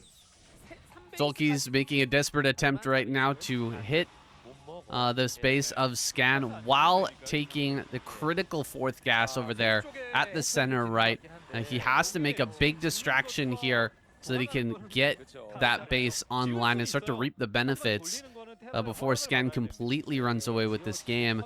Diving into the main base, just again trying to create a distraction here, trying to get Scan's attention away so that he can slip the critical units over to that base. Defiler, Lurker, for some Dark Swarm, and get that Nidus online as soon as possible. If he manages to get that online, there's still a chance, albeit small, that Sulky can bring this one back. Yeah, he has got a Defiler setting up Dark Swarm clouds over and over again. Oh, uses the Irradiated Mutalisk to help kill the SCVs even faster. Nice plays here from Sulky. Even if he catches his dropship, that'd be pretty huge as well. It does kill that on the exit. Still, though, there is a bit of a stranglehold on Sulky. Needs that 3 o'clock set up desperately. Eventually, his raiding party with these Mutalisks will come to an end. Now he's starting to break out to the low ground here in the top left quadrant, trying to shove Scan back and kind of split his attention on 2 fronts, but Scan's not slowing down. He's charging this 3 o'clock expansion at the same time as Sulky's breaking out to take this. So even if Sulky is successful in getting this additional gas online in the top left, it's going to be a lot slower than had he gone straight to mining at this 3 o'clock. As long as Scan starts playing whack-a-mole with some of these expansion attempts, could still run away with this game, sitting on 2-2 upgrades presently, and that 3-3 is not too far away from coming online. Scan clears out center right. He clears out the army at bottom right as well. And now going to bring all the forces together to block this 4th gas. We're past the 21-minute mark. 22 minutes is now on the board. So the natural and main are going to be running out of gas. He's going to be depleted here shortly. He actually sends most of the army up to top right instead of moving in the direction of that new expansion from Sulky. Sulky finds a small gap between the armies there and starts to move in for a counterattack, but I'm sure there's plenty of mines defending some of these bases. I don't see a single overlord with this army, so it's going to be very hard for Sulky to get anything done with this. Yeah, there's the mine connection. That's going to end this push, and now Scan is completely free to shove directly over towards that top left. Yeah, and Scan's looking pretty fantastic. He's got the 9 o'clock online. He's taking another base in the bottom right now. Everything's coming up gangbusters for him, and just after I was talking about his upgrades, 3-3 did kick in, so this is the massive tempo window that he's been building towards this entire game. He's maxed out. He's got his 3-3 upgrades. Sulky doesn't have all of his upgrades yet. He can do a lot of damage to Sulky. He starts to shove it down to this top left quadrant now. There's quite a few Lurkers and Defilers here to try and slow down this Terran advance, and the most important thing is making sure there's no science vessels here to irradiate the Lurkers underneath these Cheeto dust clouds that can shut down this push. But you know, there's a possibility that eventually Sulky makes a small mistake and there's a gap in the window of when he's throwing down Dark Swarms every minute and Scan can break through. For the time being, Scan is being held back on these 2 fronts, but just barely. Yeah, I think this is not a winning proposition for Sulky. Like, barely getting this 4th base online, this 4th gas online as his main and natural run out. Yeah. He's sitting here on 100 supply, making, consuming and making Dark Storm over and over again. He played a pretty decent comeback attempt, just throwing out those Mutalisks everywhere and getting quite a bit of damage. But now Scan is locked in. He is on top of him, and he will not let this game go. Sulky, he needs a desperation play, and there's just nothing that could, there's no desperate play desperate enough to win this game at this point. Like, if you load up everything into a drop or something, you do something really crazy, then Scan will break you at the front. If you try to push through all this, then Scan will eventually wear you down. It's just a no-win situation here for Sulky. he's just run out of any wiggle room entirely. There's just not much Sulky can do but try and survive, and that means he's certainly not going to thrive in this game. And when you get into a situation when you're just trying to live in StarCraft, you're essentially playing a losing game unless the other guy is all in and trying to kill you desperately, and that's not the situation. Scan is building up a massive bank behind this. He's maxed out, got all of his upgrades, and the only thing Sulky can hope for is maybe Scan making a few critical blunders, moving his army forward at the wrong time and being able to get shut down. I just don't see that happening. Like, Scan has played pretty perfectly the entire duration of this game, and it's honestly quite a surprising gameplay from him to be able to dispatch Sulky in this fashion. It looks like Sulky is going for a bit of a desperate attempt. He's loaded up a bunch of overlords coming to this 9 o'clock, but there are some turrets here, there are some Goliaths to help hold the line against this for a few extra seconds, helping him get the evacuation orders sent to lift this CC and get the SCVs out of dodge. I don't think Scan minds too much about this base going down. He's got bases in the bottom right coming up. He can just transfer these SCVs over. Scan. He's not paying attention. If you do something like this as a Zerg player, you got to be paying very close attention. So if you just keep up with the scans, eventually they're gonna miss a Dark Swarm. Oh my gosh, and a drop down here as well. Oh man. Ooh. Scan. He's gonna have to run out of here. He still has quite a bit of income. He's got a very big bank. There's another Dark Swarm down there at the top left. But GG is called. There it is. Sulky taps out. It was a desperate situation, and again, no play desperate enough to actually win that game. And Sulky goes down to Scan. A big shocker there, but Scan played a hell of a good game. All right, Scan shows up big for the Terran squad, taking out Sulky. Only Best remains. He spawned over there at the top center. Scan at the center right. Big props to him for pulling off that very difficult strategy last game. That is a tough, tall order to, keep those Valkyries alive in the early game. Eventually transition into a full mech. You have to have near perfect control throughout the game. You can't make any big mistakes or you just totally fall apart. Right. Scan handled it well, and honestly, the opener was a big part of that, right? Kind of fooling Sulky into thinking that he was more committed than he was, and that there was more aggression coming, and getting himself into a good macro position. Props to him, man. Yeah, big respect. I did not expect that at all from Scan, and quite honestly, like the second hardest way of playing Terran. Very intensive in terms of your unit execution and what have you. Any small missteps in the beats of your build or the control, and you'll just fall apart. Very flimsy way of playing Terran. But if you can pull it out, you can see just how effective it is. And yeah, mad respect for Scan playing so confidently against the back-to-back champion, four-timer Sulky in that fashion. Now he's up against King Kong himself in a completely different matchup. And Best is the last fighting hope for the Protoss squad. But, Scan's done a lot of heavy lifting. He's gotten rid of Sulky, just Queen waiting in the wings. And he still has a teammate he can tag in if he can't quite do it in Sharp as well. So this could be shaping up to be Terran's week. It's certainly possible, but players like Best are capable of completely turning that around as well. Best could go on a triple kill streak here and dispatch all of these remaining guys. We'll have to see. Well, I thought that was what was going to happen after Royal went down, man. I thought that we might be seeing both these Terran players go down easy, but turns out Scan is on a real tear today. Playing very well. Let's see if he can take down Best. Totally different animal here. The Great 8 variety. Pretty difficult beating him as a Terran player, unless I was gonna give a spoiler. No spoilers for me, ASL boys. Yeah, let's avoid talking about the ASLs. There's like a 23 Nexus attempt here from Best, but look at this from Scan. He's got it mapped out perfectly. Throws down the eBay block just before the probe was ready to start making that Nexus. Scan already metagaming in this TVP. Got a couple of SCVs in the front with 4 Marines and a Vulture. Plenty of firepower to shut down this Dragoon. I don't even necessarily think these SCVs are necessary here, honestly. But having them here is not terrible. You know, you can throw down the CC right away as well.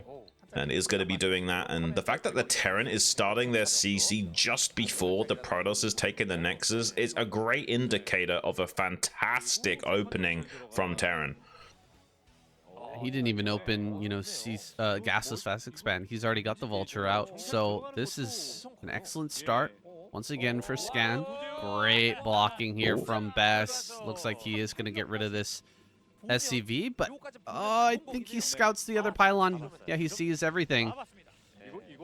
Yeah, absolutely everything revealed here for Scan. So, you know, despite the great micro there with the probe, finds out absolutely everything. Whoa, Citadel coming down. DT play from Best after that full scout in the main. Yeah. Oh this my is a god. bit of a mind game, but the Vulture's going to slip in. Oh my god, huge misstep here from Best. Tries to block with the probe, but it's not quite good enough. He's going to come in here and see the Citadel on the way. Scan is playing out of his mind today. Is he going to cancel that Citadel, or is he just going to stick with it?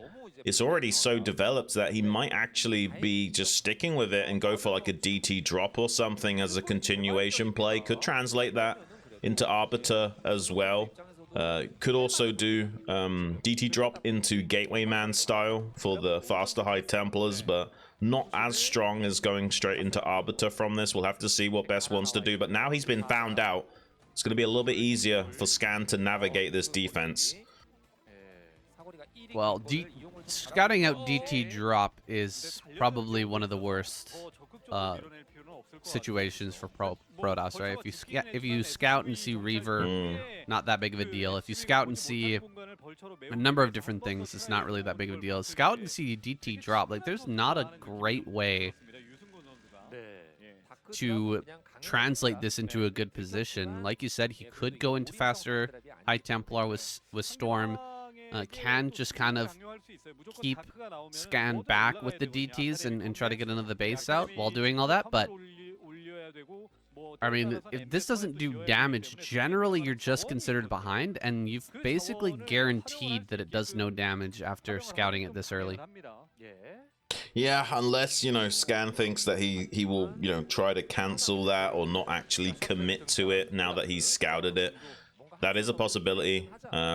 He has got the comsats, though. That's the most critical thing. And it is going to be that Arbiter follow-up here from Best. It's one of the best transitions you can go for from an early DT play. Usually you go either into 2-base Arbiter or expand into Arbiter. We have got a probe coming out on the map now, maybe looking to either throw down a spotter pylon or maybe take a 3rd base here in this top left pocket expansion eventually. Shuttle in the main base now with a couple of DTs. But Scan has got the scan, so does manage to keep this at bay for the time being. If Best keeps picking this up and dropping it off again, though, eventually he'll run out of energy with these comsats. So, yeah, maybe this could still be a little bit annoying for Scan to do. It does look like he's just barely going to clean up that shuttle and DT in the natural. Now there's one left in the main. He's going to have to wait a few extra seconds for the energy to tick on. Wow. I mean, this is kind of crazy from Scan, but I respect it. Not building a single turret here saves him a lot of money. Allows him to get in his build a lot quicker. And I think he's just barely taken not quite enough damage for this to be worth it. Like, how many were killed? Maybe 5 SCVs total? Yeah. This is a pretty decent defense and maybe warranting the lack of turrets here. The skipping the turrets. It was definitely a risk from Scan. Right. Yeah, you know you've got 4 scans total to defend against it. You've got the first 2 scans initially, and you're close to getting the 3rd and 4th not long after that. And he does require all 4 to actually clean it up in the end. So he is technically in the dark. He doesn't know what the follow-up is going to be from Best, but honestly, it's pretty expected for them to go into Arbiter while expanding. So yeah, this is nothing crazy that we're seeing from Best. I'm sure Scan is piecing the puzzles together without even having to do much scouting. This is the most expected transition from Best as a continuation play. So yeah, I still think he's going to be okay. And looking at the supplies and how this game's developed, you have to give a slight edge to Scan for sure. Is he bringing some SCVs along with this? You're gonna need SCVs to try and make a few turrets. This is a good flank from Best to try and slow things down a little bit. Didn't have the turrets there in position to prevent this, so it is a little bit painful for Scan right now. Throws down a Scan. Dude, he doesn't get the High Templar. Every Scan that's baited out right now is huge because it's going to make it that much harder for him to set up turrets and establish a position up front of Best base. Yeah, and because it's Arbiter, obviously you're then reliant on those turrets to keep vision of any army that comes out. If you run out of Scan, you haven't got turrets set up in good enough positions, you're in a lot of trouble. And oh my gosh, this DT's doing a lot of work. Potentially going to get 2 tanks before taken down. That's a big win there for Best. Nice counterplay from the Protoss to really sandbag this Terran advance. Now leg enhancements is done at a very early timing before 10 minutes.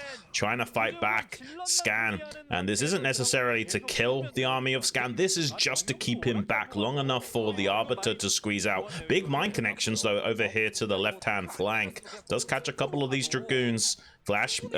Scan may be feeling a bit emboldened right now. Funny, I just called him Flash because he's playing so damn good today. Arbiter is now out, though. So there is a possibility that Best will eventually start manhandling him if Scan's not careful. He's got to be real careful. Mine gonna be dragged forward right into the tanks. Oh my goodness. KCM letting out a girlish shriek there as the mine comes in to connect. That was crazy. But a really good play from Best, diving forward here right on top of the front line.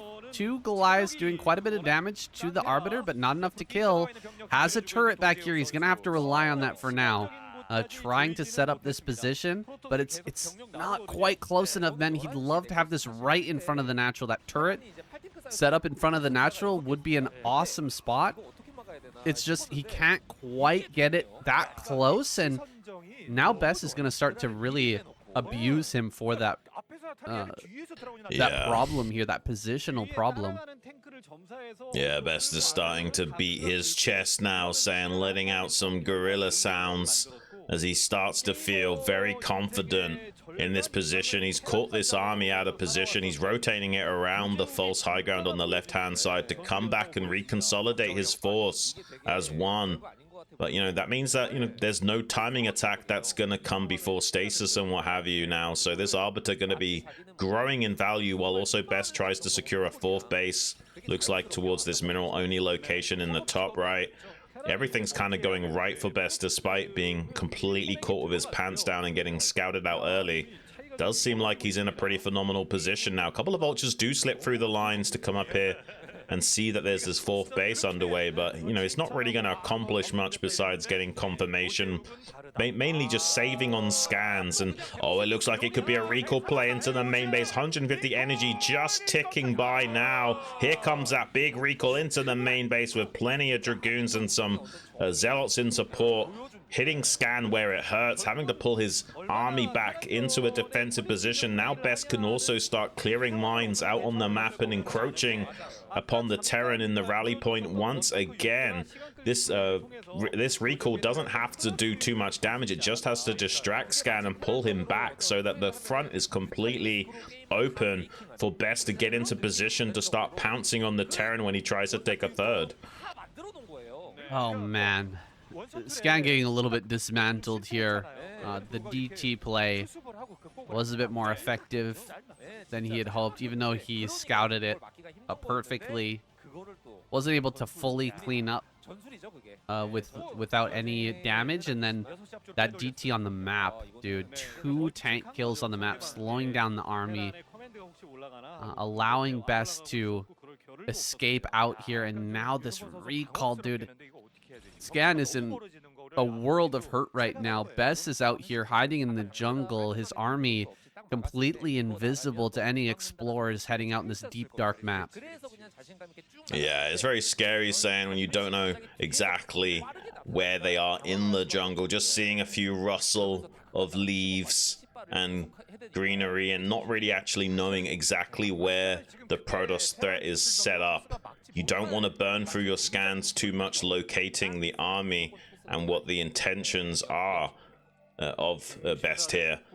And that's kind of part of the problem. Usually you'd be scanning the army more or less constantly. And here comes another recall from Best into the main base. Plenty of mines here, though. This could be a better defense for Scan, but most of his army is further out of position. Look at Best, though. He completely circumnavigates most of those mines deep into the mineral line of Scan. Scan kind of has to pull the trigger and go for an attack. If he pulls back to defend, he'll just lose too much tempo. Let's see if he can actually beat this army out in front. There's not a lot of Dragoons here, just predominantly a huge Zealot army, but there's not many Vultures to screen for these tanks, so Best is still gobbling up these tanks in a very spectacular fashion. Scan's gonna tap out. He's run out of energy. He can't keep scanning this army non-stop to see the army underneath the Arbiter.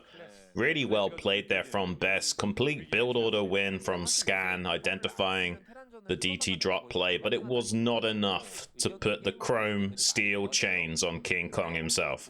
All right, Queen spawning in top left here for game number 7. Best in bottom right. We've got that Terran sharp in the background. Secured the second place spot. Scan making it happen. At least 1 point on the board today for Terran. Let's see if they can get any more here. It all depends on this match and who ends up advancing. Yeah, let's see what Queen can do. He's a very good Zerg player, but honestly, he's not been performing to the best of his ability this last year or so. Looks like he is taking his first hatchery down here at the 9 o'clock base. Maybe just because of the early probe timing here from Best does kind of threaten not only a hatchery block, but the possibility of a cannon rush if it was a hatchery first. So either way, it does kind of punish what the Zerg's intentions are.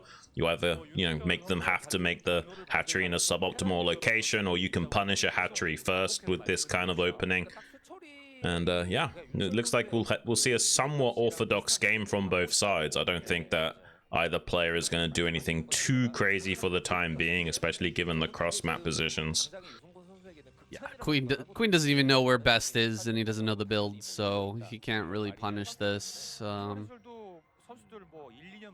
Not the bare minimum number of lings from Queen, but close to it. Just 4 being produced.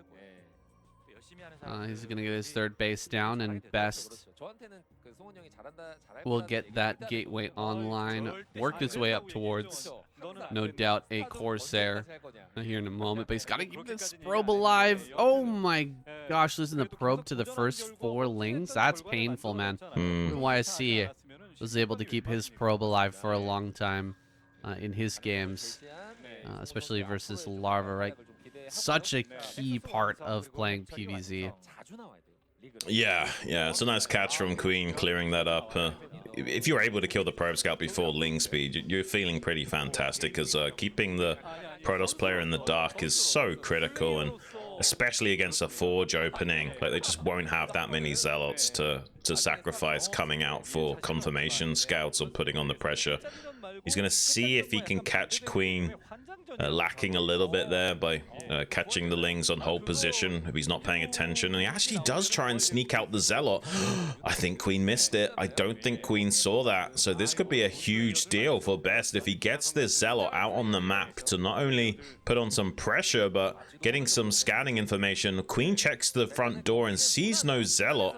Now there's a second one, but I'll be a bit surprised if Queen doesn't make any Zerglings back at home, because he should be able to figure out that the Zealot was missing when he checked with the lings just now. Fire on the way. Seems like he may have had an inkling that the Zealot was out here. He sent most of his lings back home and popped another group, or another pair, over at the natural, or at the third, excuse me. Another Zealot heading over towards that natural. Could be a bit of a problem. Looks like with the Ling speed, should be able to clear and move towards the natural to intercept in time. Yeah, gonna get rid of that now. Queen doing a great job of cycling out Lings. 3 of them very low on HP. Doesn't move towards the natural immediately, so this Zealot's actually gonna get into the main. Can it actually get a kill on the drone? No, not able to get that kill. Good control here by Queen. Sometimes he plays at such a high level, and other times he looks like a complete bum. I don't know what's going on with Queen lately, man. Yeah. It's kind of funny how some players, you know, oscillate back and forth based on their feeling on the day, I feel. Right, yeah, it is really tough though to be a consistent player in StarCraft no matter what level you're playing at, so we can forgive him for that. Usually only the greatest players end up being able to manage that, like players like Jadong recently, where he's absolutely tearing it up in Pro League. It's so tough to do that, but obviously you kind of need to be one of the best players in the world to pull it off, it seems. And yeah, but honestly, this wasn't too terrible from Queen. He did a good job of cleaning up these Zealots without hardly losing anything. But, you know, it's good for Best as well. He got full confirmation scout. That Zealot doesn't need to kill anything to be worth it. It's just to go around scouting exactly what the tech tree is of Queen. He knows it's a 3-hatch spire into most likely a 5 or 6 hatch Hydra. So yeah, he can kind of min-max now, and he's going to hedge his bets in case it's an Ogre Zerg play, making a lot of Mutalisks and Scourge to run it down, getting some cannons in the mineral line. The Zealots over towards that third. There's also a counterattack going into the natural. At the same time, great surround here, and the Sunken is perfectly placed to just eliminate this Zealot. Good pull on the drones as well, dude. Queen is handling this almost with absolute perfection. This is not easy to do. 2 Zealots to the third, 2 Zealots to the natural, and run by into the main. Like, that is tough to lose nothing and handle perfectly, and Queen's done it here. He's got his Hydralisk Den on the way. He's got a good number of drones. He knows that he's pretty safe right now, too, to just make a bunch of drones, so he could potentially, you know, drone up really heavily, get to 6-hatch Hydra, even go into a 4th base if he so chooses. I know that he has a wicked sick late game if he really wants to go for it. I mean, look how early these High Templars are from Best, and he's making a Dark Archon. He's getting super serious about shutting down the potential Mutalisk play here from Queen, but Queen will also come out on top if he doesn't make a lot of Mutalisk. If it's just going to be this 5 and nothing else, this is actually pretty good for Queen. If he does choose to commit to a Muta Hydra style, though, Best is going to have all the answers for it. Yeah, those High Templars had their storms ready at 7 minutes 30. That's quite literally a minute quicker than usual. So Best taking the possible threat super seriously. Oh my gosh, there is additional Mutalisks being made. Queen playing a little bit into Best's hands here, I feel. Well, there's no Corsair. He made no Corsairs. That's the reason for such an early High Templar and with that storm. There's a moment here, like, it does take time for 100 energy to accumulate. Like, he's still got 20 seconds, so he could dive in, kill a High Templar or 2, kill some probes, and just sack the Mutas if he wanted to, even before Maelstrom comes up. I don't like the additional Mutas coming up right now. It's such a commitment, and it's slowed him down a little bit. So we're 5 seconds away from this going down. He's going to dive in on top of it. Oh, the storm goes down. Oh my gosh. 2 seconds left, and it dies. Oh, my goodness. Oh, what a sad moment there for Best as he loses that Dark Archon, but at least he keeps most of his High Templar alive. Yeah, insert gorilla cry sounds here. That was painful.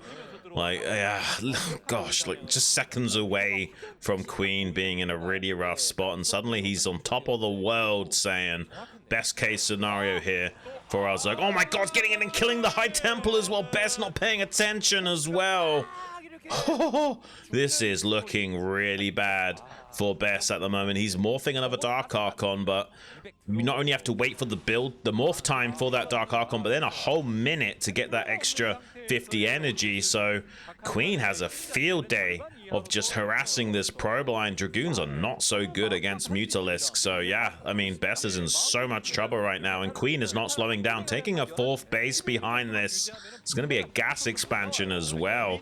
So yeah, I don't know, man. This is looking really rough for Best. Tries to get some good preemptive storms on these mutas as they circle around, but he is still going to end up losing High Templars, and he's still donating all of that utility to Queen. Every time he storms, there's just one less storm he has available to start coming out onto the map and either put the pressure onto Queen or take his 3rd. Yeah, and this looks like the end of the Mutalisk. Like, he doesn't need to make any more than that. He's done his job. He's killed the High Templars. He's switched over now into full Lurker Hydra production, and that 4th gas is going to come online. He can go into Hive if he wants to, and I think he will start to just produce, tons more Lurkers and even get into, Crackling and stuff like that. I don't see the Queen's Nest yet, but I imagine that's the direction he's headed. He could just make pure Hydra Lurker and try to overwhelm Best, considering what a great position he has, but that could be a little bit risky. You could end up making a mistake. Maybe a Maelstrom goes down on a group of Lurkers or something like that, and then suddenly you could end up getting broken. Queen definitely not wanting to throw away this lead, but it could happen still. Best is a hell of a scary Protoss when it comes to 2-base push. Yeah, it has to be said that Best, honestly, one of the greatest at comeback mechanics, especially in PvZ. You can never count this guy out. We've even had in previous ASLs where Queen was in a fantastic spot, and it looks like he had the game in the bag, and Best still managed to kill him.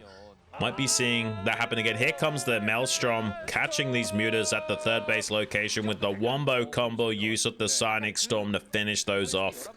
Now, I guess the hard part is kind of done for Best, but Queen doesn't mind too much about losing those Mutalisks. He's kind of already done the job that he was set out to do. Everything else was just icing on the cake. He's got his 4 bases set up. He's going to start throwing down that Queen's Nest now to eventually go into Hive. He just has to hold the line and keep these 4 bases stable.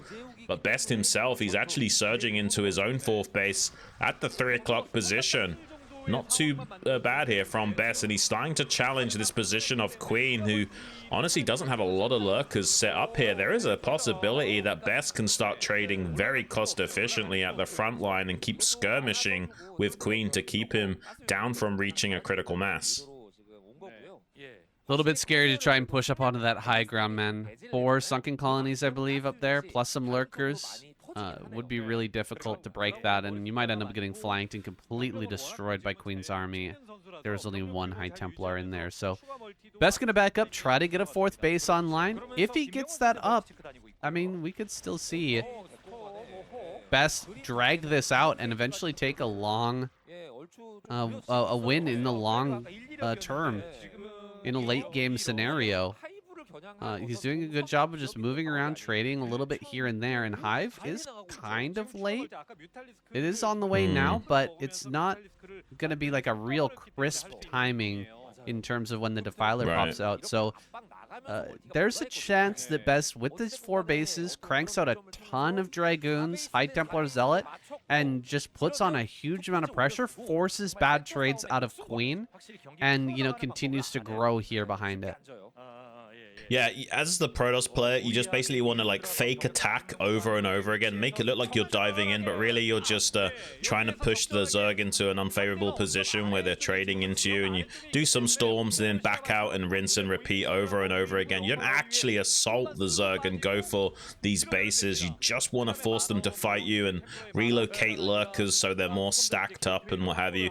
You can see he's like circling around back to the center, seeing if he can find a new engagement point, and then going back again, just trying to see if he can pull Queen out of position a little bit and commit to a defense. But looks like Queen's kind of calling his bluff, kind of knows that this is the game plan of Protoss and isn't actually going to be taking the bait. Best might feel like he has to attack into this high ground now to try and force the response out of Queen, since he isn't biting so far.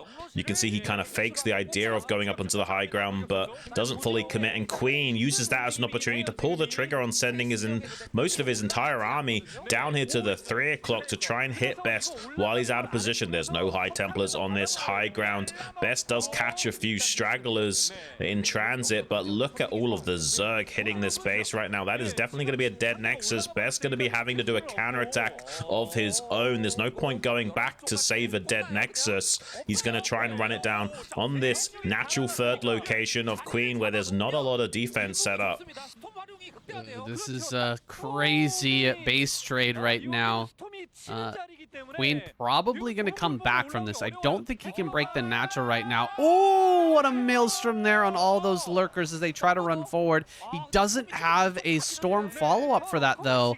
And so it looks like the lurkers will be able to burrow after the fact. Running forward here again, going to take this engagement. Some storms coming up from behind. Actually, the lurkers run forward and just kind of died there. A lot of them end up getting completely crushed. The surround is coming in strong, though, now. Best, his reinforcements get swallowed up, as does the majority of his Dragoon army. Looks like everything will end up falling here. No escape, and Best loses his entire army. Yeah, that's a really good triangle pincer maneuver there from Queen, sandwiching the army of Best and cutting off the head of the snake. Best relegated to just trying to re-secure his fourth base. Now at the 6 o'clock location, Queen ahead in supply by about 20. Definitely going to be a very tough mountain that Best needs to climb in terms of being able to out-trade Queen and getting himself into a more favorable position. Queen has a 5th base online at the 12 o'clock. His hive will be done by now. He'll start to go into that Defiler tech and at least get things like cracklings and additional upgrades online soon. This is going to get tougher and tougher for Best now. He'll be close to mined out in his main and natural in the next minute or two. And yeah, the Queen is already done the hard work. He doesn't really need to challenge this 4th base from Best anymore. Just has to keep growing himself, get closer and closer to maxed out, get his hive tech fully underway. Then he can start thinking about plaguing the army of Best and making it easier to gobble up by the cracklings. Real shame that Best didn't have any High Templar on the high ground at center right.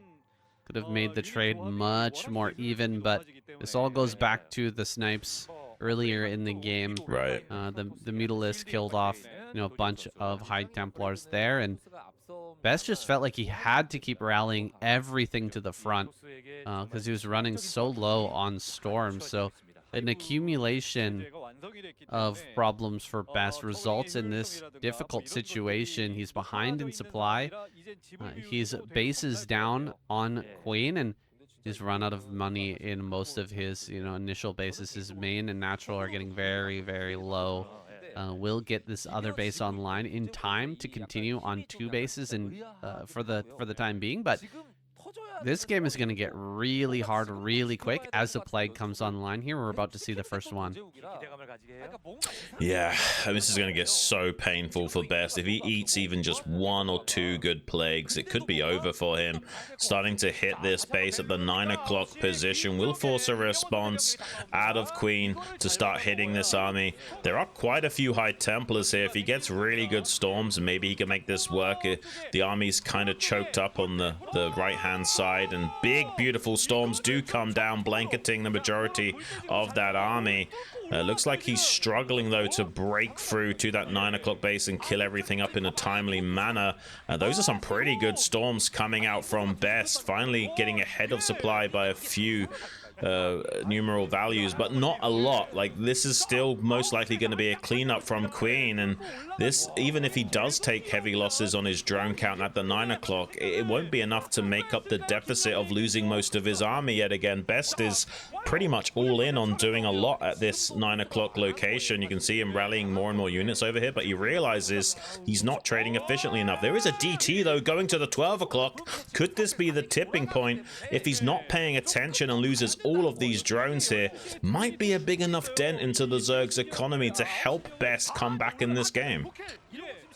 Dude, this is doing so much damage, it's crazy, but it's actually making a massive difference. Needs to survive for a little bit longer, though, for this to actually mean something in this game. 15 kills, but there's 1 overlord here. Dude, these sunken colonies are in such a difficult place to attack into. Same within the center left, man. That one sunken colony did so much work. It was tucked into that one little corner there at the bottom of the base. and Best just had a heck of a time finishing that off. Can't really get over here into this space right now. He's killed a lot of drones, but Queen can easily remake those. Will Best be able to survive during that time period, though? You can see it, drones being incremented out. But this is a very tough position, and Queen is still very far ahead in supply. Yeah, he can easily gobble up Best at this point. The DT play at 12 was nice, but doesn't look like it's going to make enough of a difference here for Best. He really needs some good army trades. Queen is just so far ahead of him in pretty much every regard, and getting a base online in the top right now as well. Best back to just 2 bases worth of economy. He needs to keep growing himself and start securing these bases in the bottom left soon, but he's struggling to produce units out of all of his gateways. If he does throw down a Nexus, you know, that's 4 Zealots he's not making or something. It's a big deal. He's going to run out of steam if he tries to go for an expansion right now. He feels like he has to put all of his eggs into just out-trading Queen and keeping the pressure on, but it also does kind of play into Queen's hands since he has traded so well in this game and has so much supply to work with. And now seeing the plagues start to come out from Queen. Luckily, that wasn't too much of a juicy one. But look at how much red there is. He can easily surround this army and gobble it up if Best commits too deeply out onto the map. You can see him doing a tactical withdrawal now to keep Queen in a choke point and stop him from getting an easy surround on his army. Doesn't look like Queen's upgrades are fully online right now. It kind of looked like Crack upgrade actually wasn't done. We'll have to get another shot of some Lings attacking here to make sure of that fact, but can happen. We've seen it before. Players forgetting 1 or 2 upgrades. There's just so many different things you have to juggle right now. Queen is in a great spot. I'm sure he's got a lot of adrenaline right now as he's trying to close this one out. But he's got to keep it calm, keep tracking this army, getting out ahead of it, and trying to surround it whenever it engages. Here we go. Coming in from behind with the lurkers, but this is how you start to really lose out on trades as a Zerg player. That burrow did not go well for Best, and Best actually needs to pull back from this, man. You don't want to engage into this with so many Dragoons under Darkstorm, and 2 plagues hit as well. Ah, man, I really thought that Best was going to get a great trade here, but allowing the army to walk forward this far, just not going his way, man. Yeah, he kills a small portion of Queen's army, but there's so much waiting in reserve to come and get the execution on the remainder of Best's army. GG is called, and Protoss' hopes of a victory are completely dashed in week number 2.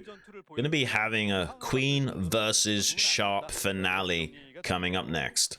All right, guys, final game of the night. And final reminder, we do have a Patreon page. Check it out. Links are in the description. Sanshun Duocast. Support us if you can. We really appreciate it.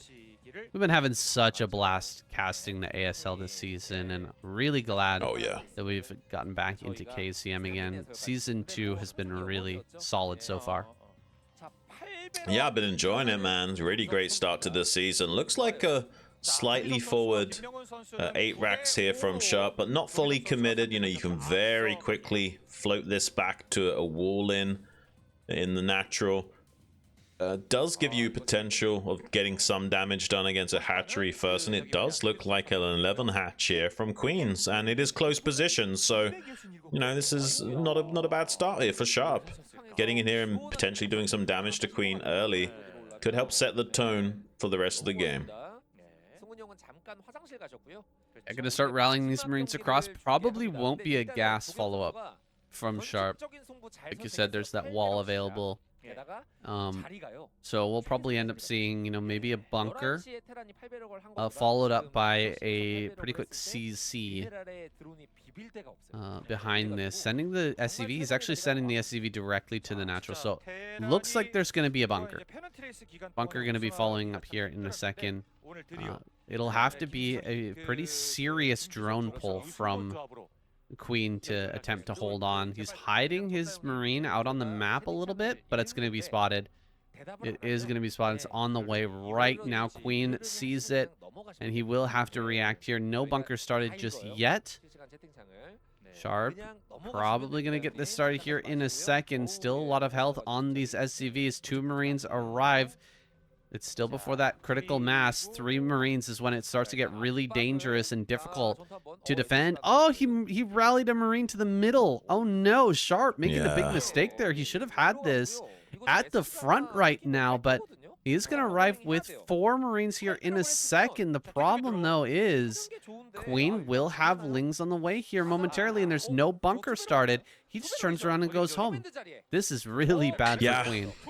Or for Sharp, excuse me. Really bad for Sharp, yeah. He's making a second barracks. He did a fake CC in the natural just in case there was an overlord from top right coming down to check this. So he's going to be doing a full-on committal. It's going to be effectively an all-in play. It's essentially like a one-base old-school build where you just go into 2-Rax Academy. Oh, he gets on top of the Marines a little bit here, though, getting some good connections. Can he kill off more Marines? And he does kill a total of about 4 Marines, maybe even 5. That's a big deal for Queen, and great instincts from him as well with that initial drone scout. He actually kills the final Marine as well. This is going terrible for Sharp because Queen is also going to see this additional barracks, and the game plan is completely revealed to Queen. This is going to be so much harder for Sharp to be able to close this out, even if he was doing a better job at trading off these Lings, man. This is such a rough position now for our Terran. Oh no, Sharp. Total disaster here.